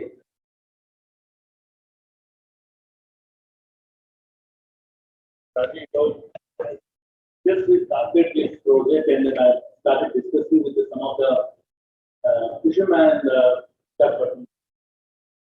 and I interviewed 15 fishermen. Almost everyone said that like no, we don't have insurance because earlier we did that, but never. And then when I was a student, I was there and then I had a friend here. And his father is actually, we have two brothers who would have actually sent to only one person to education for that. And then his father lost his the boat. And myself and my friend, we both went to the lawyer and then we fought for him like almost 2 years. The claim we got. And that father is a boat owner, he's become a boat driver. So, I don't know, that's my personal experience. But this is the now recently when I asked the same thing they're saying. Claims are taking a long time. It's supposed to be like, no, it comes immediately. But some disaster happens, they expect immediate disaster. But the claims are a bit low. That's what they say. It's not my statement, but they say. Evidence based, okay. But we need more numbers. Thank you, Dr. Kishan. I'm Rajiv Ranjan Chaturvedi from Malaysia and also coordinator of Center for Bay of Bengal announced by our friend Amit. Just one observation I want to make. Dr. Suvarna made a very important point in her remarks about sensitization. So, making awareness, training, and capacity building program, which was emphasized by some other speakers also. So I want to underline here that BOBP, because your work is in progress, so you have an important role to play. And Dr. Kishore made an observation that there is a holy day of this. So that's scientific utilized for this purpose, and we can factor in this while preparing your report. Thank you. Thank you so much. Your concern is very well taken. Actually, our entire study team is sitting here and then intensely. So actually, we did not make any presentation here. Our study team is very much here. We have Srinivas from Suresh from SIP, Anantar from CAC. In our advisors, we have for all are part of the study. I can cover one right. So, including Dr. Kishore, he is part of our team. So, certainly we will take all the inputs. Yeah. Any other? Sir?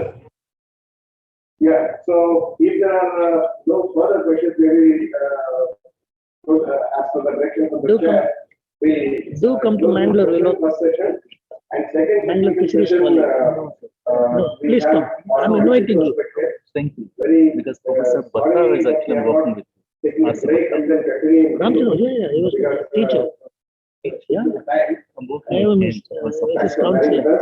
I know. Give me, pass on your So now I request Dr. V. Rajagopalan, former Secretary, Ministry of Environment, past 2016. Thank you. They're already I was heading AEM department, Aquatic Environment Management. AEM. I'll give you my card. I'll give my card.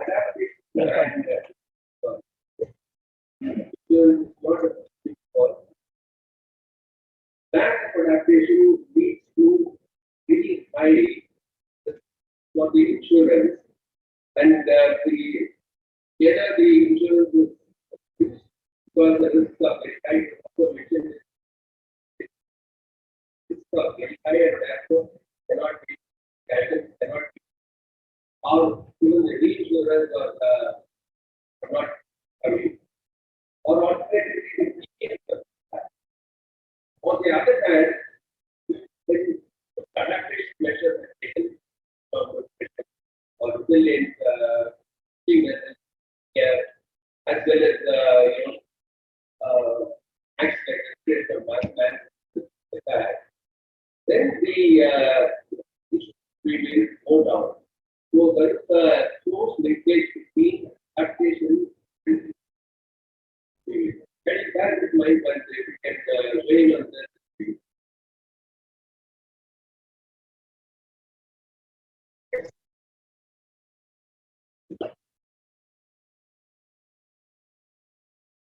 Thanks for your opening remarks, and now I call upon the country representative from Bangladesh.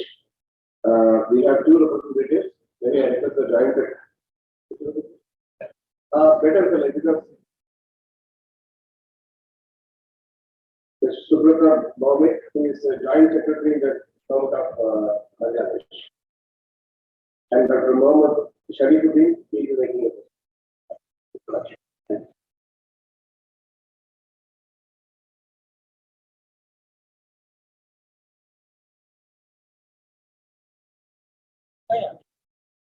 respected chairperson, whether they are the dignitaries, researchers, and others, we are really happy to that you invited us to participate in this symposium. Actually, I am not an academician nor a professional. I am a very good. So my colleague Dr. Shorif will discuss that. I want to tell two sentences. The government of Bangladesh is working last couple of years for fisheries insurance. I am really going to say that we did not get any remarkable development, mentionable development. So the two problems from Bangladesh, number one, But the very word insurance, the next word is premium. So our fisher in Bangladesh, as many as there are 20 lakh fishers, among those 5 lakh are working in sea. So we are working on it. So the fishers are poor. They are not interested to engage in because of premium. Other things, the insurance companies also are not interested to come in this sector. I hope other countries will share their experience, will learn something from there. I would like to request Dr. Shori to explain our position in this sector. Please, Dr. Shori, over to you. Thank you.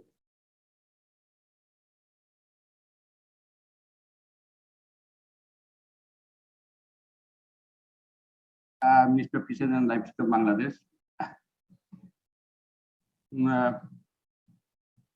Honorable Chair and respected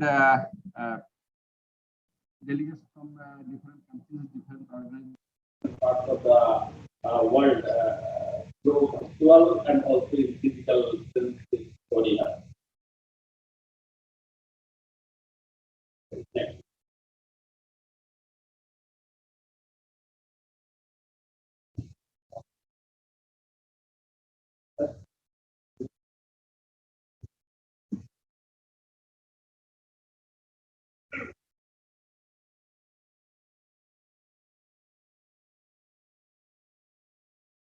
Next. Yeah, first I would like to share with you about our marine fisheries sector. See, what is it? Not so much, only 100,000, 118,000, and only there are two types of fishing vessels in our unit. One is industrial fishing, and another is artisanal motorized and mechanized fishing boats. And major fisheries in our use is different fisheries and dominating these fisheries. And we have growth about 2 to 3% per year. And for last 10 to 15 years, we have observing this process. And second major activity in coastal areas after agriculture, income from employment is just from our main fisheries sector. And almost 0.5 billion fishermen are engaged with fishing in this area. And what about our production? It's almost 0.68 million metric tons. Within this production, additional fisheries sector contributing more than 80%, and from industrial sector we are getting only 17%. However, all of us are aware that Bay of Bengal, especially for its shape, is very cyclone-prone area, and many of them we are just facing a lot of problems due to climate change and also from the cyclone days. During for 1891 to 2015, we have 89 cyclones, and within this 47 cyclone systems and 53 severe cyclone systems. Every one cyclone is here, and fishing days loss are coming down significantly. So, climate change impact on fisheries, we can see that sometimes we are facing some droughts, and sometimes we are facing some over rainfall or some other climatic disaster in the past journey. See, the main impact of climate change is coastal area.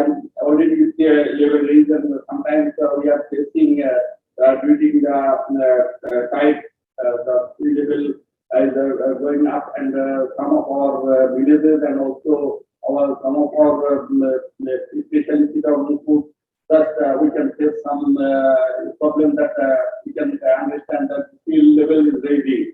And a reduction of wastewater availability is by technology infusion and increasing cyclone frequency, as I have told earlier, and decreasing brackish water fish production. We are facing this problem. Next, please. For Bangladesh, for last natural 11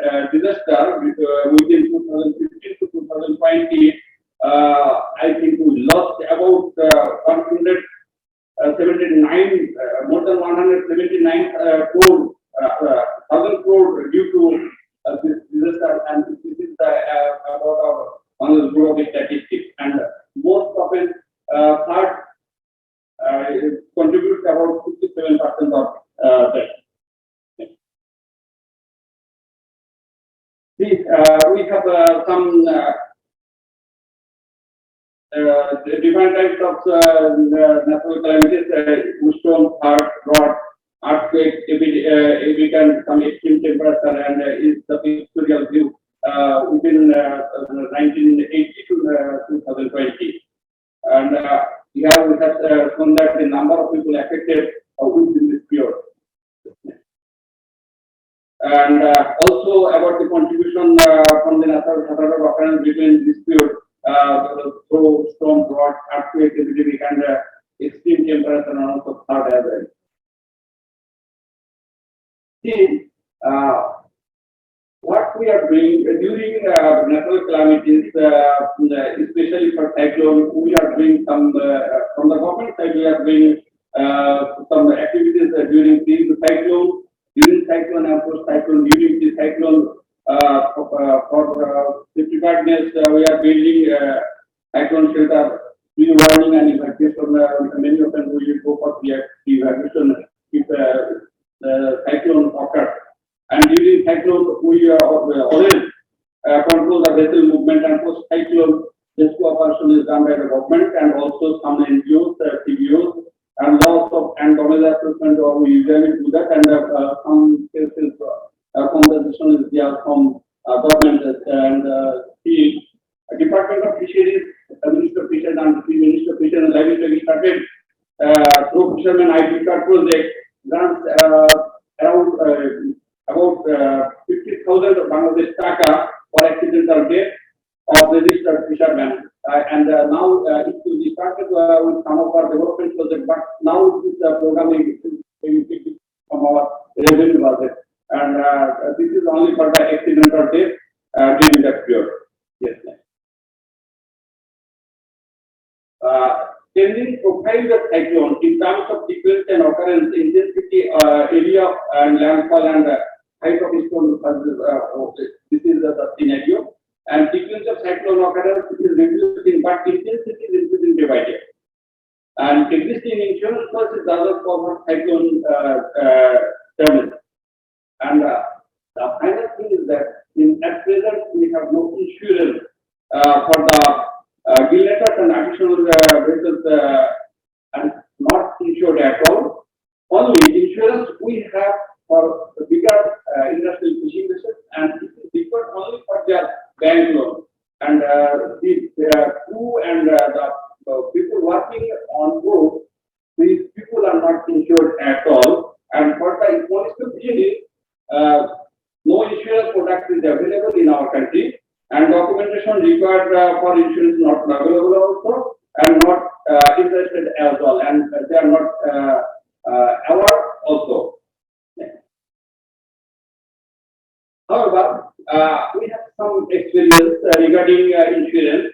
During 2012, the government of Bangladesh through nationalized insurance agency, জীবন বীমা Corporation, we initiated some insurance program supported by IGO, and in fact, fishers and boat owners in Bangladesh welcomed. And the annual per capita premium was approx 60, equivalent of $16. That means the Bangladesh taka 1,440 for some assured about 2 lakh, approx 2,500. This covers normal death, accidental death, and permanent disability. We started this during 2012. Next. But next. There are some errors, and finally we could not sustain due to fully payable for the subscriber. Measures of cost sharing between owners and workers did not work. A minimum group size of 50 was required, and setting up of groups was unsuccessful without external support. So, insufficient knowledge and understanding of climate risk for insurance is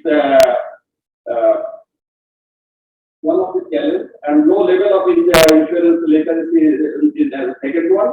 Lack of institutional and human capacity to design and implement climate risk for mechanisms. coordination among the insured and the relevant government agencies. This one is the final. Yeah.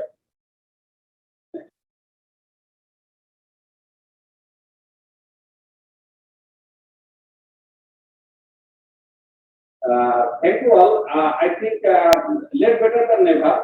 Nowadays, voices are coming from the different corners and different parts of our social media about the need of very good insurance system.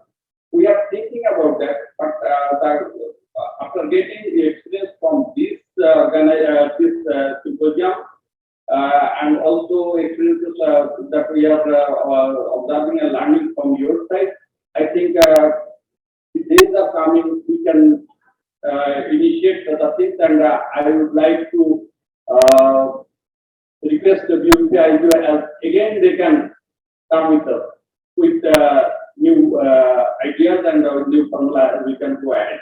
Thank you all.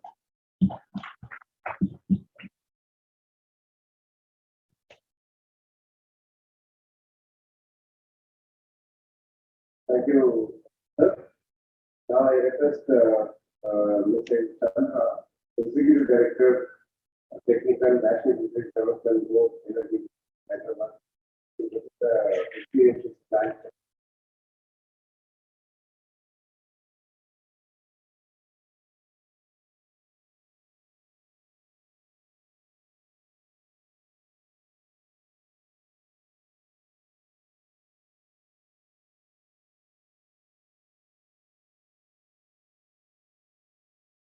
Good afternoon to all the presenting.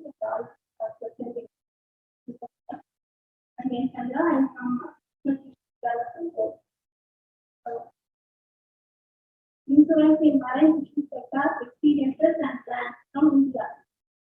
I just want to marine fishing at a glance for India.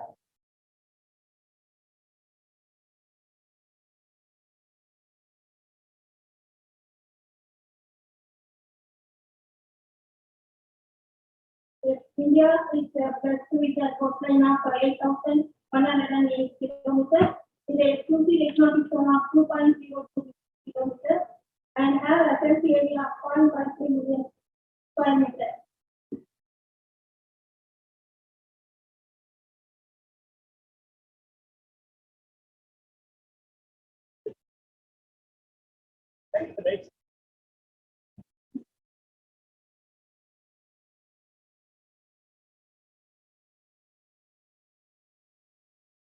Here, India's total marine fish production is 37.27 lakh tons, according to 2019. India is in seventh position in the global marine capture fish production after China, Indonesia, UK, Russia, Japan, and Peru. The export of marine products stood at 12.9 lakh metric tons. Here, the total marine population is 60 lakhs. Marine fisheries in India plays a vital role in Indian economy. It provides employment and income generation to the own Indian industry. In India, we are having total fishing vessels of 291 lakh mechanized boats, PC boats, motorized and non-motorized boats, and fisheries. Here, the motorized sector contributes. Mechanized sector contributes 83% of the total fish production, and motorized sector contributes 15%. Only 1% is contributed by non-mechanized sector.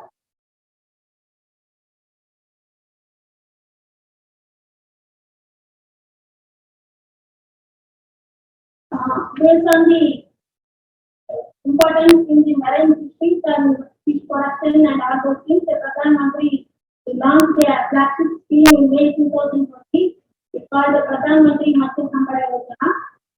This scheme addresses the critical gaps across the value chain, right from the fish production and quality control to post-harvest infrastructure, traceability, market linkages, and system center also. This scheme has an estimated investment of 20,050 crores. Here, central carries 9,407 crores, state carries 4,000 4,880 crores. The beneficiary contribution is 5,760 crores. Here, in that scheme, welfare officers and insurance also included in the CMM.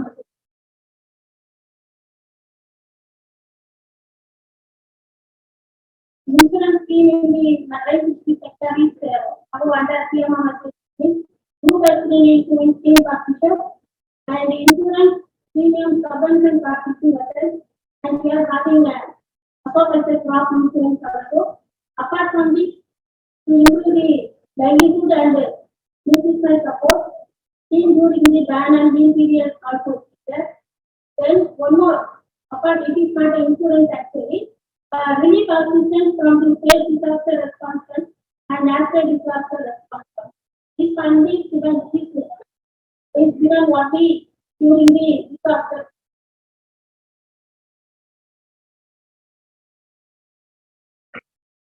Under group accident insurance scheme, we are implementing from 91-92 onwards as our scheme as well. Here that the age group is from 18 to 70 years. Previously, only active fishermen are provided with that group accident insurance scheme. Now it is extended to all the fishers. It is that term fishers include fish workers, fish farmers, and any other category of persons directly involved in fishing and fish related allied activities. Whoever involved in fisheries, we are giving insurance. This party, NRDP is the nodal agency. Here we are having two types of policies. One policy is group Canada personal accident policy, which covers death and permanent total disability. Coverage is 5 lakhs. The premium is 68.4. Then one more policy, special contingency policy, covering permanent partial disability and compensation. This is for permanent partial disability 2.5 lakhs, and for hospitalization is 25,000. For that 4 rupees, both the policy include 72.44.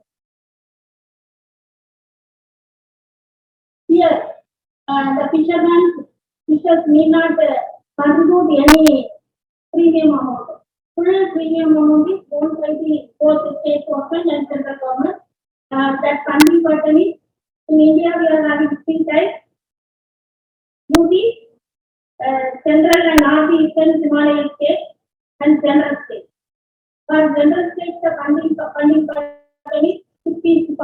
That is 60 is owned by central government, 40 is owned by the state government. For general and northeastern states, the funding pattern is 90-10. For UT, 100% is owned by the central government. So here, no beneficiary contribution, and we had a tripartite memorandum of agreement with insurance company and a tripartite service level agreement with the insurance company and the insurance intermediary. We are having insurance intermediary also. Previously, there is no insurance intermediary. And for smooth functioning of the scheme, we are having established one insurance cell. That insurance cell, NFCC officials are there, insurance company officials are there, insurance intermediary are there. So we are having nodal officer for each state. Who are participating in that scheme, we are having one designated nodal officer. So the scheme is going very smoothly. For client integration, we are going to launch SMIS very shortly, so that the fishers can integrate their clients online, anytime, anywhere. In that, we are covered 29,11,588 fishers from 18 states and 7 UTs.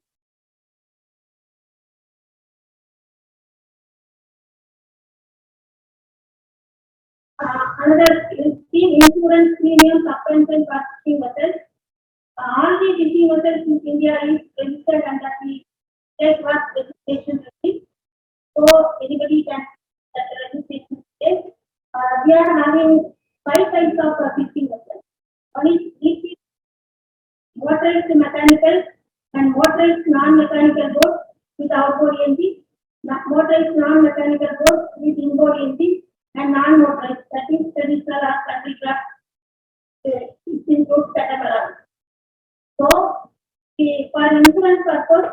we are having some cap. For CPCC yourself is rupees 130 lakhs, for motorized mechanical 65 lakhs, and inward motor 15 lakhs, outward motor 5 lakhs, traditional boat around 3 lakhs. It is inclusive of hull and accessories, including fishing. For this, we had several interactions with all states. We find out some modalities, what can be good for all. So like that, we had so many discussions. Based on that, we uploaded a request for the proposal, which is under way. Shortly, we will have some influence for.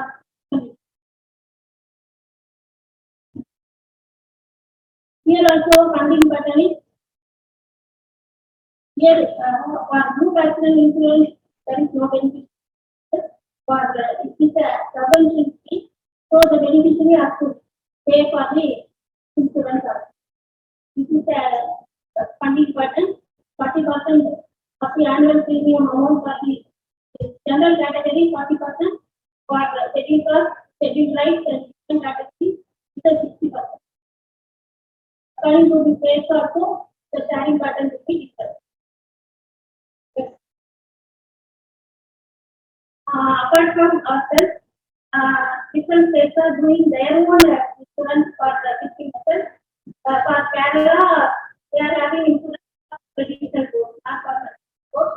They are giving 90% subsidy. Here, the beneficiary party is only 10%. Usually, the insurance premium consumption is 1.5%. For Tamil Nadu, it is insurance scheme is going on, but here the 100% is premium is paid by the fishing vessel owner itself. The insurance premium is mostly 1%. For Puducherry, it is a subvention. The fisherman has to take the insurance policy first, then they will reimburse 75% from me.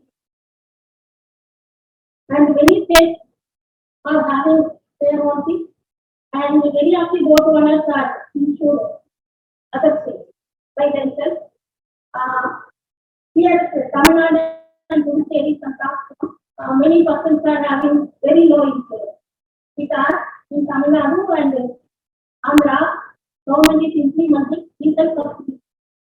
To avoid the diesel subsidy, insurance is a must mandatory. So for their sake, they will get vehicle insurance. Next is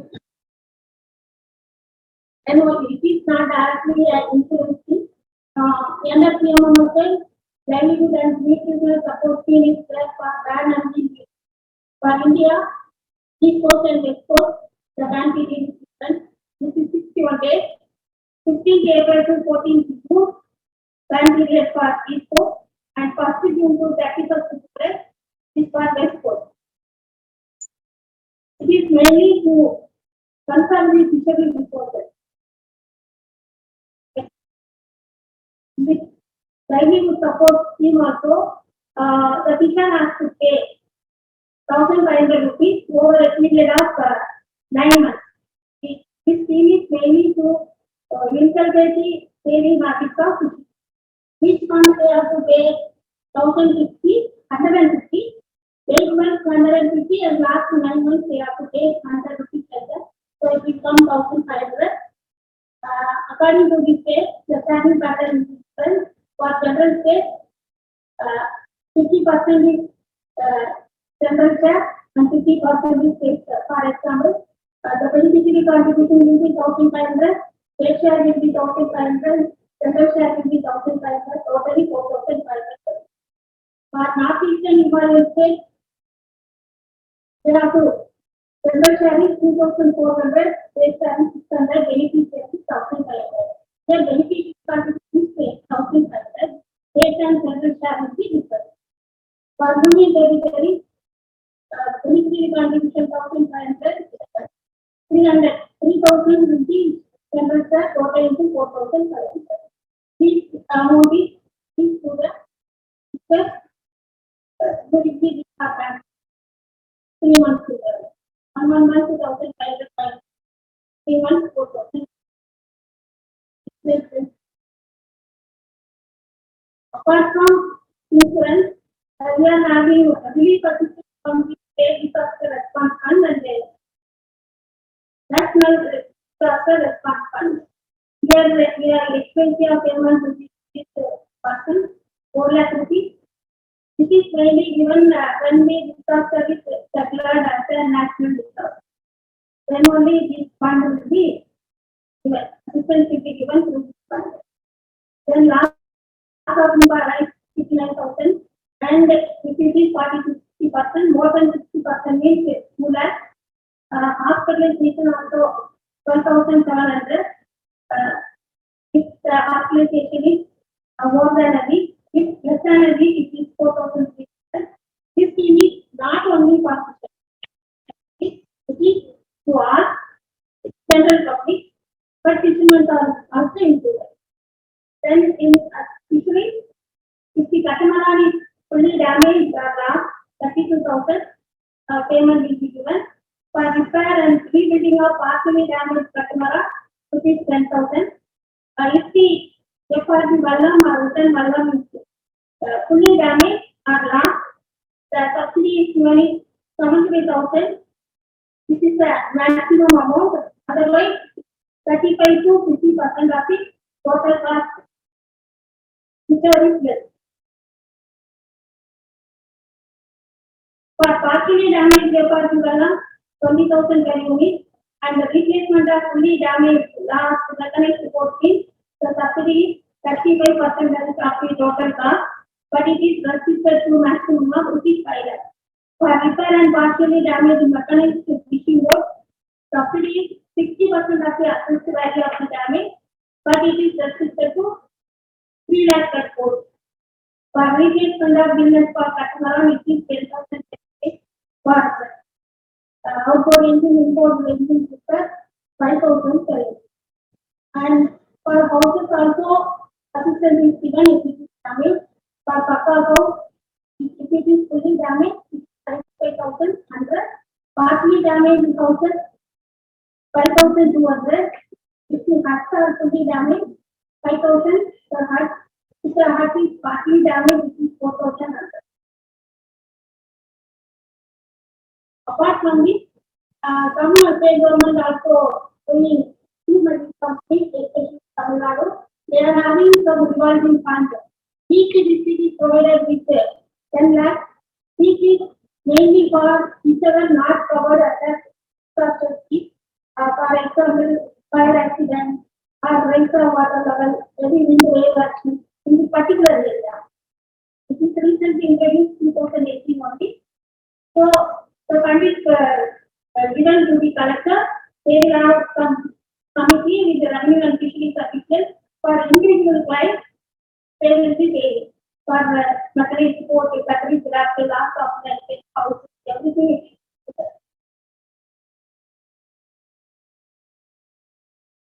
Thank you.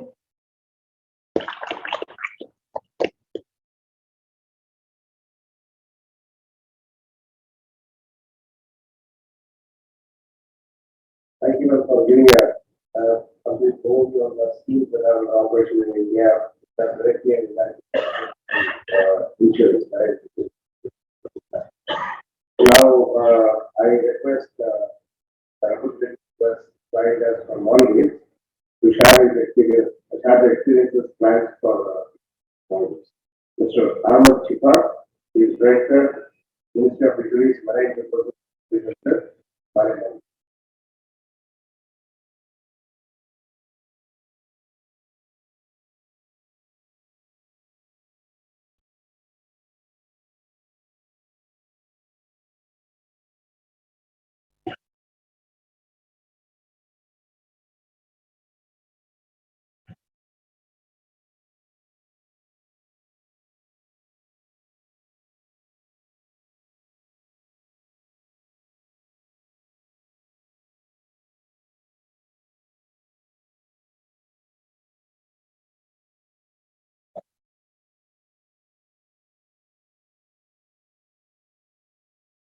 First of all, I thank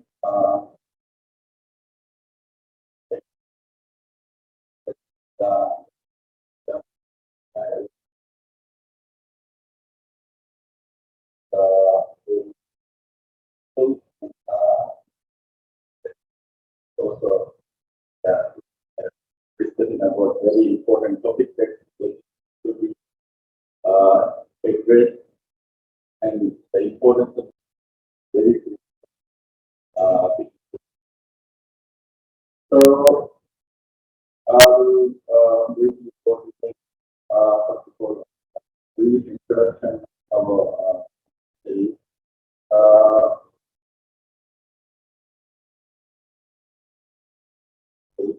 so fisheries is the previously it was the major income source of the country, but now it was now it's expanding. So the country contributes to the social economic side and community, which includes about 20% of the working force in the country. And again, it's the only thing that we only commodity that we export, and 95% of total export is fish, and it accounts around 6% of our total fish. On the statistics, on three, tuna is the main species that harvest through 4 or 5 methods of fishing. 4 is the predominant which target the tuna, and which also contribute around more than 50% of our total catch, which is 130,000 tons, which is actually around 1,000 tons per year for the last 3-4 years. Then the second after falling line is the hand line, which target with large development tuna. Then which also contributes around 1/3 of our total fish. Then we have a long line fishery target, which just started, which contributes to okay. Then there is subsistence based normally use line fishing, trawling. We have number of vessels like more than 800 to 1,000 vessels. This category and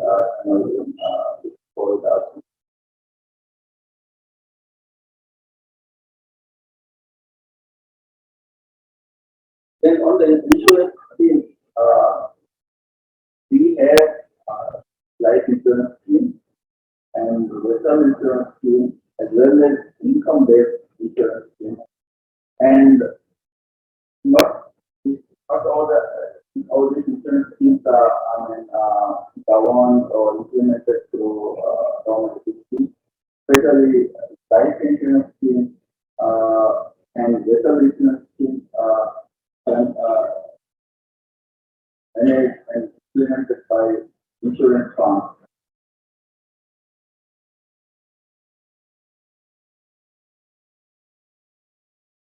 So, in terms of life insurance scheme, the government with the government affiliated company to formulate insurance scheme for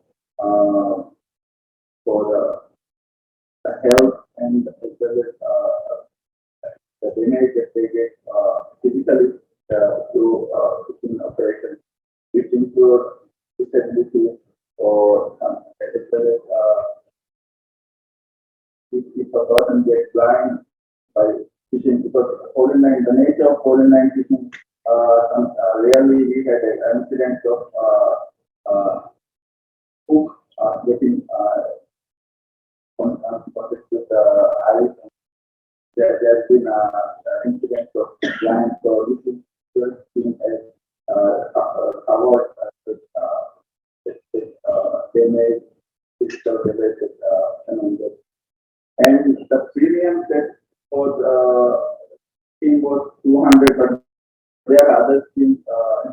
also implemented through other insurance firms, which range from 200 to 500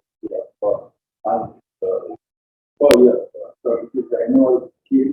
It is which covers death and quarterly disabilities that are paid during the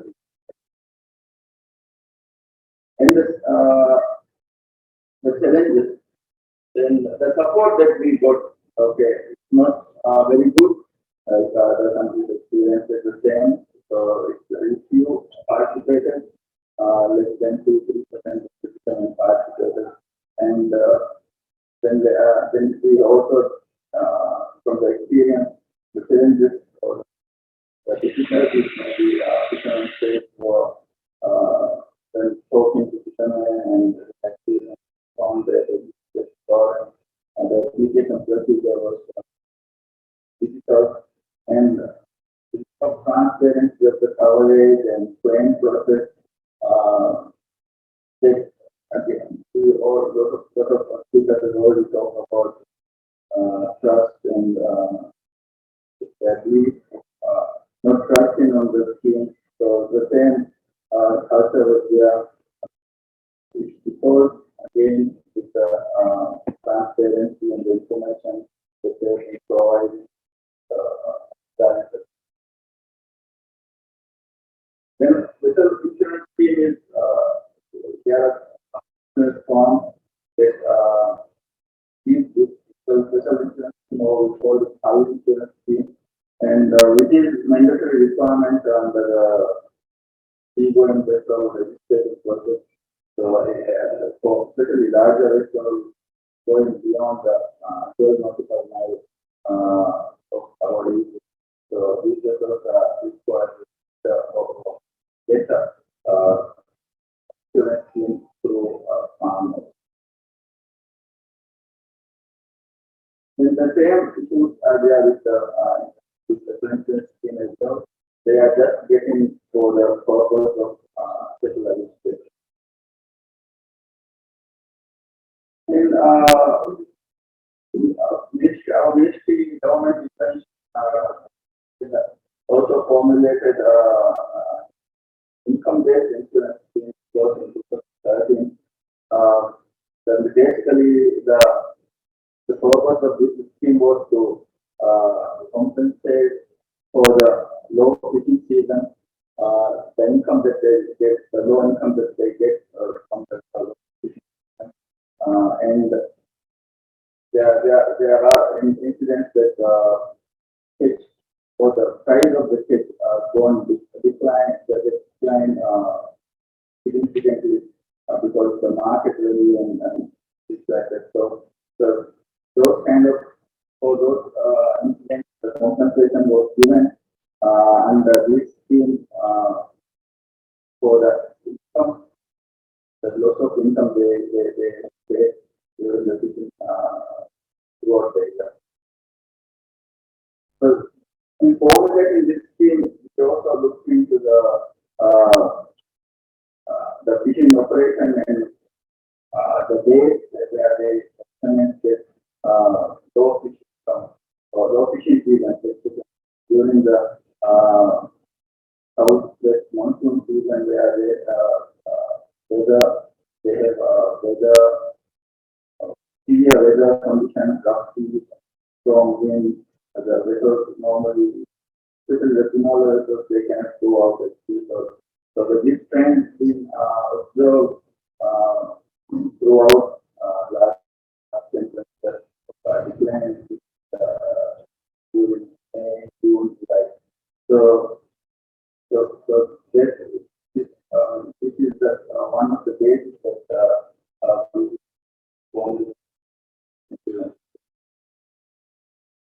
So this one was shows that shifted foreign entities trend towards the year, and this one is for Europe international. Each seven sort of decline because for the fact that in this fishery the vessels use larger compared to the foreign language.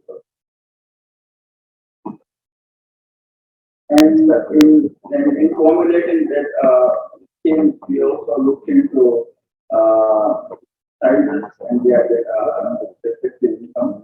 So 85 feet with 24 meters above normally. Up to fishermen would get 17,000, close to 17,000, between 65 and 85, 15,000. So like that. And also, this is and that's how the 10,000 was described. If the fishermen are getting 10,000, this means below average than what they use get. So it's the part that will be compensated to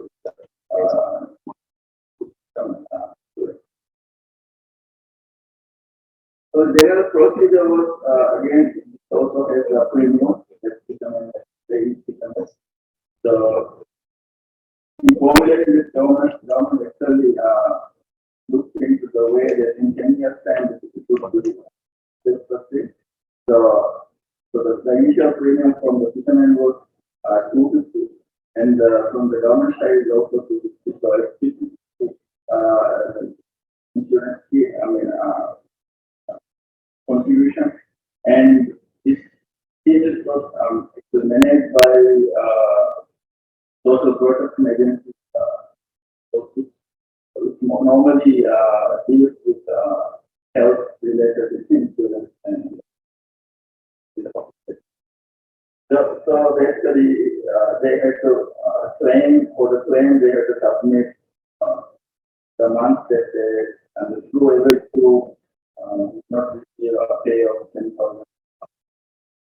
So that's how the claim there was a claim process how they can claim what are the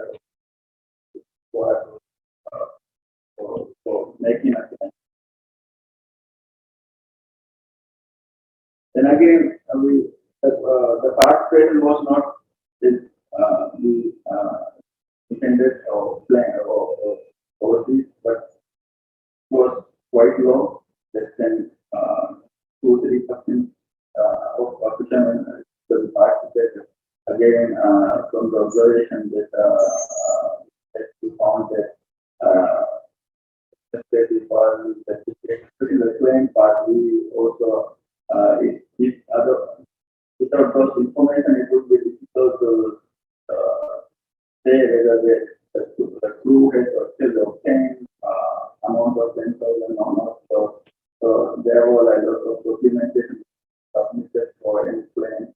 So that was observed again. The clearing of 10,000 was actually too low because even the low fishing season they were getting very close to 10,000. So just to get that additional 1,000 or 1,500, they don't want to go through this kind of claims and for them submitting those documents. So it was observed that then again there was same fees and also not in insurance scheme. Then this scheme we actually implemented for larger vessels because those are the portions of fleet that are good coverage of especially the crew information. Smaller vessel, arsenal vessels smaller than say 15 meters or 12 meters, we get good coverage of the crew involved in those vessels. So that's part of it was there when we try to extend the system to smaller vessels.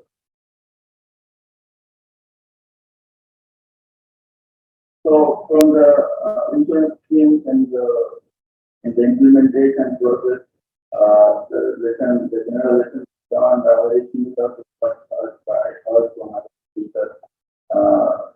The type of information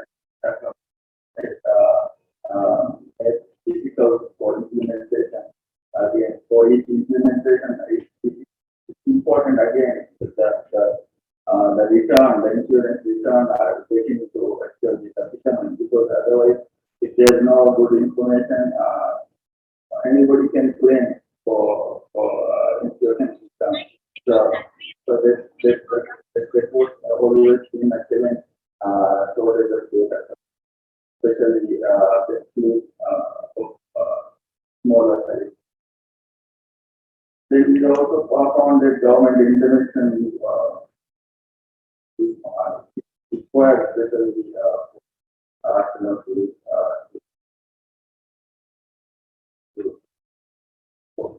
for them actually. Then again, more effective packages would be required with for them to expect and so it should be transparent and the information should be provided well, and the education is also important. Fishermen normally they don't have this culture of saving money for the future, and insurance schemes are not actually something that they whatever they're getting they can use it without saving money. It's same in even in mortgage, especially the fishermen saving culture is not there for the future. So the awareness program has to be taken for them to start using the use of insurance. So that's my presentation.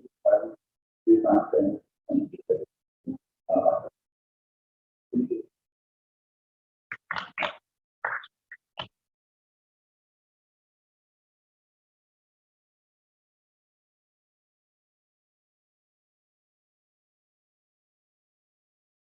Thank you so much. Now we'll hear from Sri Lanka, their experience as to briefly present that, I call upon Mr. Anika, who is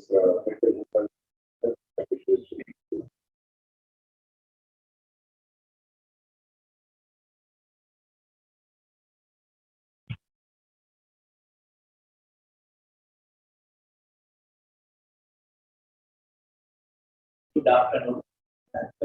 Yeah. Delegates, ladies and gentlemen. I will briefly present about the experiences and from Sri Lanka on marine fisheries.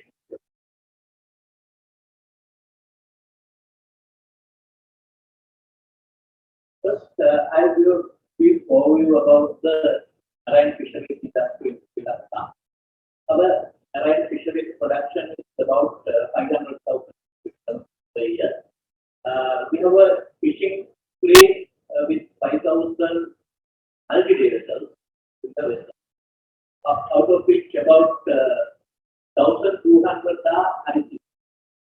And we have about 48,000 other marine vessels, out of which about 26,000 are motorized boats, others are non-motorized. And we also have about 9,000 inland fishing vessels. We have about 225,000 active fishers in the marine fisheries sector and about 70,000 active fishers in the fishing sector. Our overall fishing community is about 1 million. Then we talk about the background of insurance. We see that every year about 20 to 25 fishers die in the sea. There are three major reasons for these deaths. One is, of course, natural disasters, and accidents also twofold. One is accidents due to various reasons, and again, accidents due to accidents in international period, because we are close to national period. Every year, several accidents are reported in the international period. And there are several life and general insurance schemes for fisheries sector in Sri Lanka run by various service providers. But at the moment, we have no specific climate risk insurance in most fisheries sector. But in the case of natural disaster, if a person dies of a natural disaster, government pays the compensation of Sri Lanka rupees 1 million.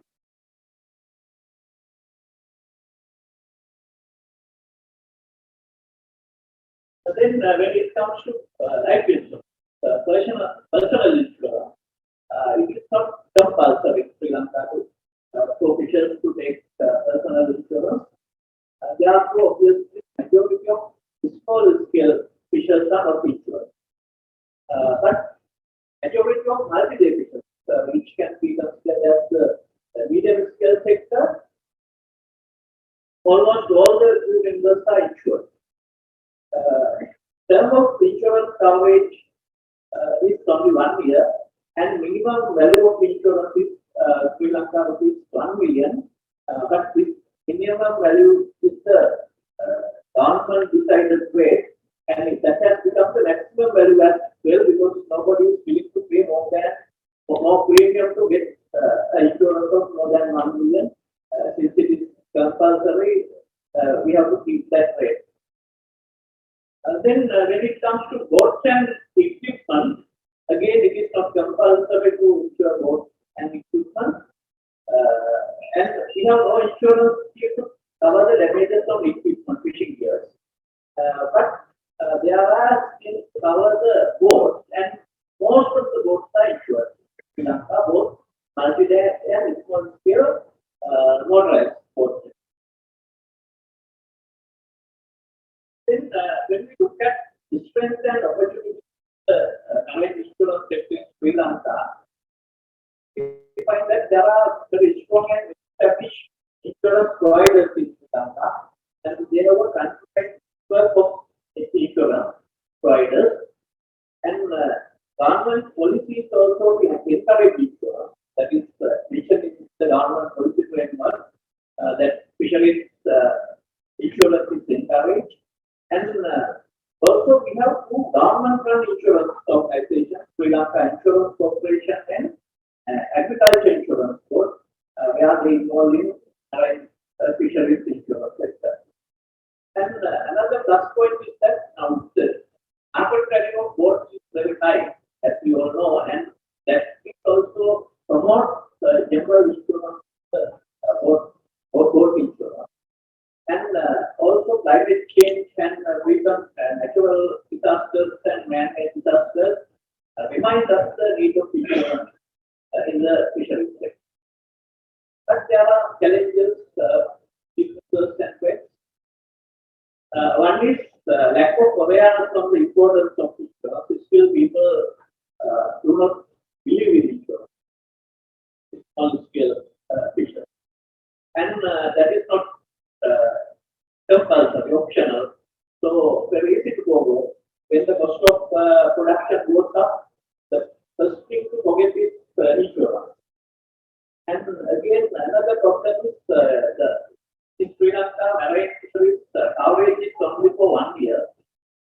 Therefore, sometimes people forget that their insurance is expired.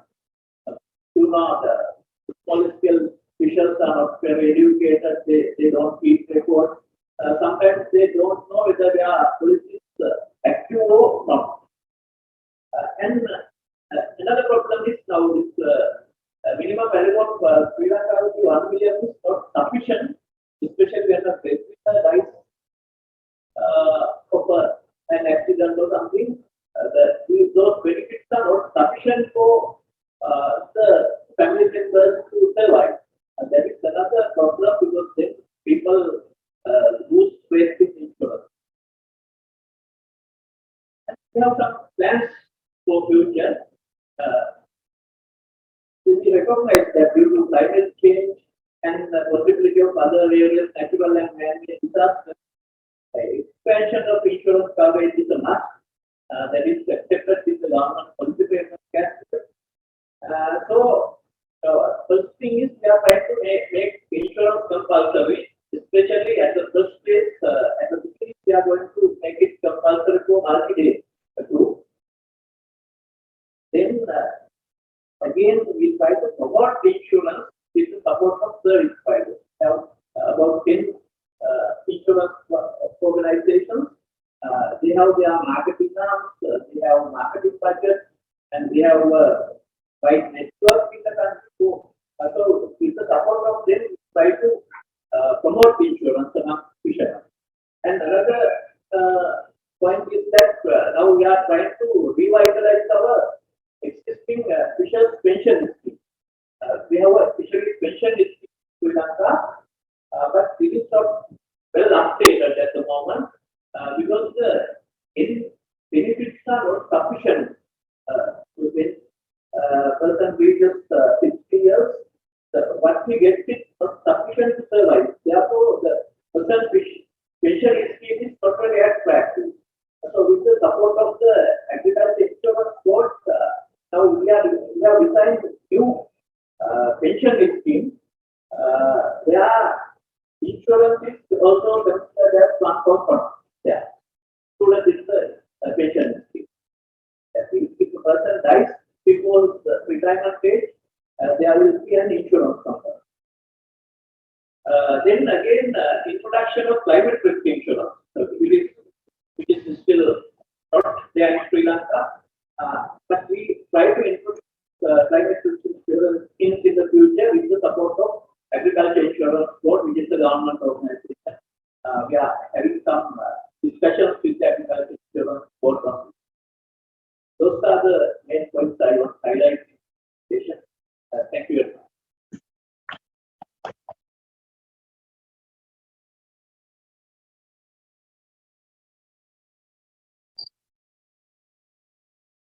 Thank you so much, Andrea.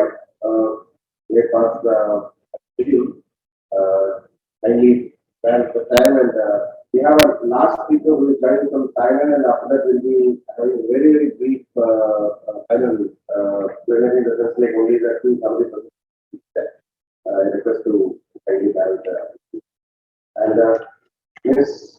Natya, you are here from Thailand.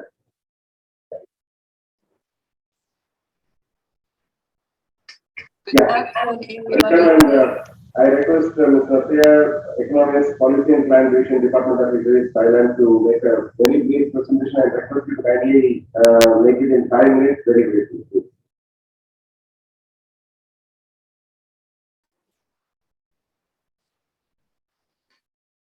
Good afternoon, everybody. I am Natya Sitanthuk from Department of Fisheries, Thailand. Today, I will share the experience about the insurance in fisheries sector. For insurance in agriculture, sorry. Next slide, please.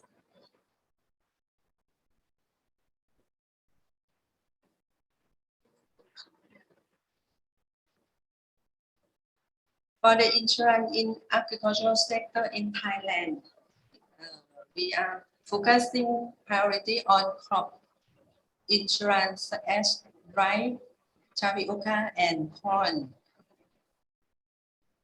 Those products are mainly supported by the government in terms of insurance premium. Next, please. For small-scale fisher insurance in Thailand,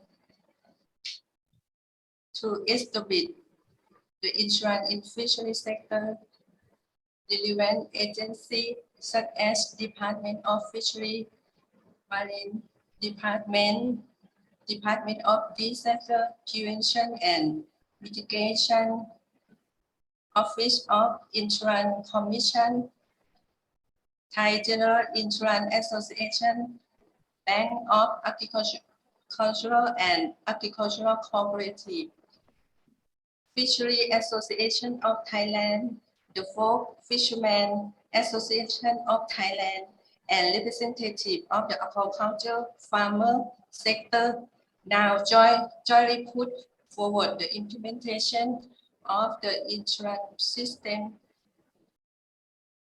in fishery activity, both in capture fishery and aquaculture. Now, Thailand is in the process of the developing and improvement the insurance in accordance with the need of the insured as well as granted to all relevant sector. We are to try to classify it to type insurance for small scale fisher in capture fishery, insurance for aquaculture, and one of my shrimp farmer are as the pilot project. Next slide, please. In the first part, I will talk about the insurance for small scale fisher in capture fishery. The insurance policy for small scale fisher in capture fishery for small scale fishing boat with less than 10 cotton net fishing boat. Now there are 54,814 fishing boats registered with the Marine Department. And another type of the insurance policy for volunteer fisher insurance or micro insurance. This insurance cover assured with fishing boat of the small scale fishing boat and commercial fishing boat. The both type of the insurance policy help alleviate the damage from the natural disaster from small scale fisher, boat damage to fishing boat and injury or death of fisher. The occurrence of the natural disaster as severe weather conditions tend to increase gradually, and they are more possible due to damage of their fishing boat and fishing gear, which are the equipment for livelihood.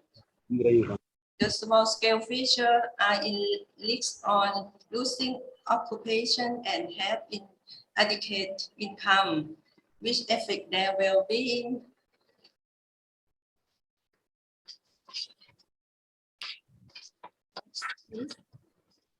For the next slide, please. The problem in the provision insurance for small-scale fishery in Thailand. The first one is fisher have a limited access to the insurance system because the insurance policy does not fit their needs and it does not cover the foreseen risk incurred with fisher.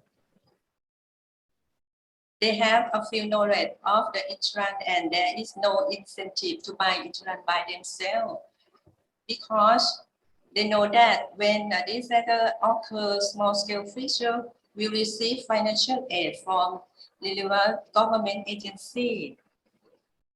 The second problem is the insurance premium rate are highly to be higher than other agricultural insurance because the capture fishery are in high level and high cost of damage, or more possibility of loss and fishing vessel and fishing gear in occurrence of sea disaster or an accident. The third one, the less number of fisher or insured person, so maybe the cost of the less incentive for insurance company to develop their business plan. The last problem, the insurance company have a few knowledge or expertise in fishery sector, so they need supported information by the government and the relevant private sector. However, data linkage between government and the relevant private sector is still limited, as well as insurance company have no clear mechanism to assisting the damage and damage process. Next slide, please. Part 2, insurance for aquaculture sector. Thailand is in progress in developing insurance policy for one of my shrimp farmer as the pilot for agricultural sector that provided protection against damage from disaster and shrimp disease.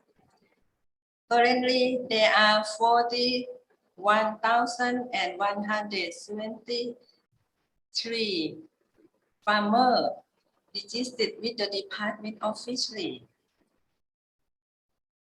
The Valamaching farmers are considered as a group of farmers who have the potential to buy insurance on their own or self-insurance.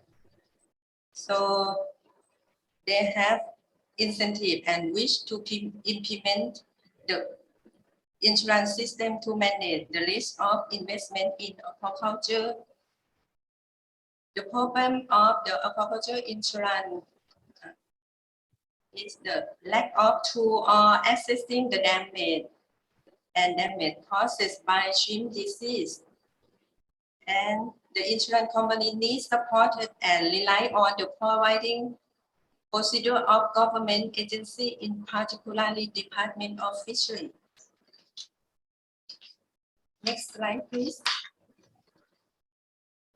So the next step for Thailand, although the government has focused on the agricultural insurance as an important policy, both of capture, fishery, and aquaculture, but those products have not been able to offer widespread in the dimension of the danger to be protected and the dimension of the aquatic species to be protected and claimed. So currently, the insurance for the fishery sector in Thailand is only insurance for capture fishery, which based on the individual interests of fisher. So the cooperative of both the public and the private sector is required to create mechanism for the implementation of insurance system in fishery sector as follows. Next slide, please. Government sector are encouraging competitive among the insurance companies to develop a variety of insurance policy to meet the needs of the fishers and aquaculture farmers. Developing tools and mechanisms for insurance business operators to prove damage in fishery sector. The government may support the linkage the government data for the benefit of assessing damage by company. The introduction of innovation or new technology in damage assessment and reduce the cost of the management of the insurance company would lower insurance premium rate that can increase the incentive of farmer and fisher to access the insurance. That's all my presentation. Thank you.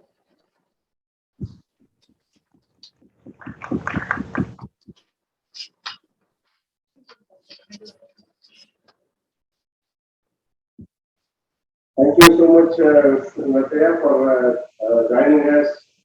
We also shared the write-up related to this. We'll be sharing to the this other audience. Thank you so much. Thanks for staying put for the entire session. So the second section of the session, almost it was like a country presentation, and then the chair has already summarized. We'll just move forward. And among the countries, like, do you have any observations or quick points to make them with everybody? Okay. Gopal Krishnan, the CEO of RI, he has a message to pass to all the countries, like, quick points.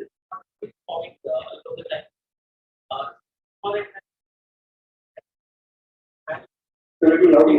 Central marine issues such as food has stations all along the coast, all the coastal states, and we have annual stakeholder. And whatever it is, we have to be trust of the fishermen and the aquaculture.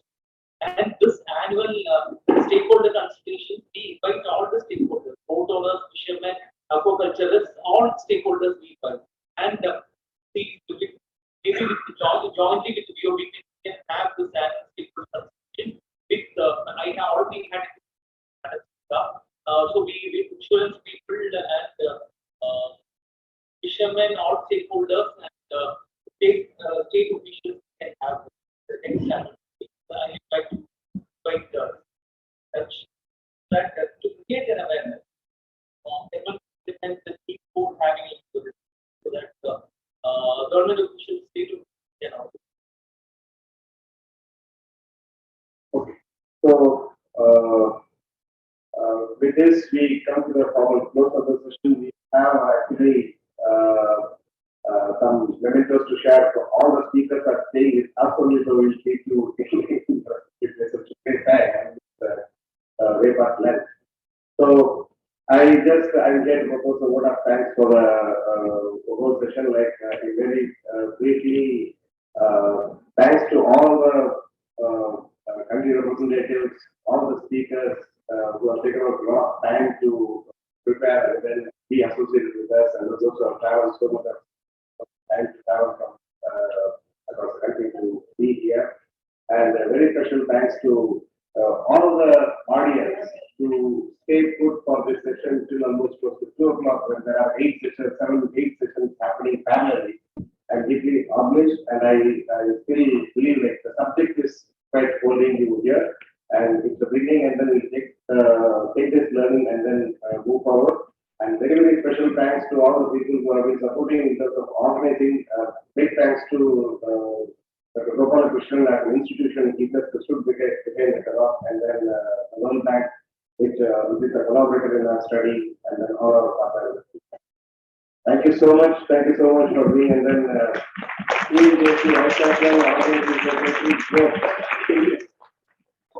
was here in the beginning, and then he's here to close also.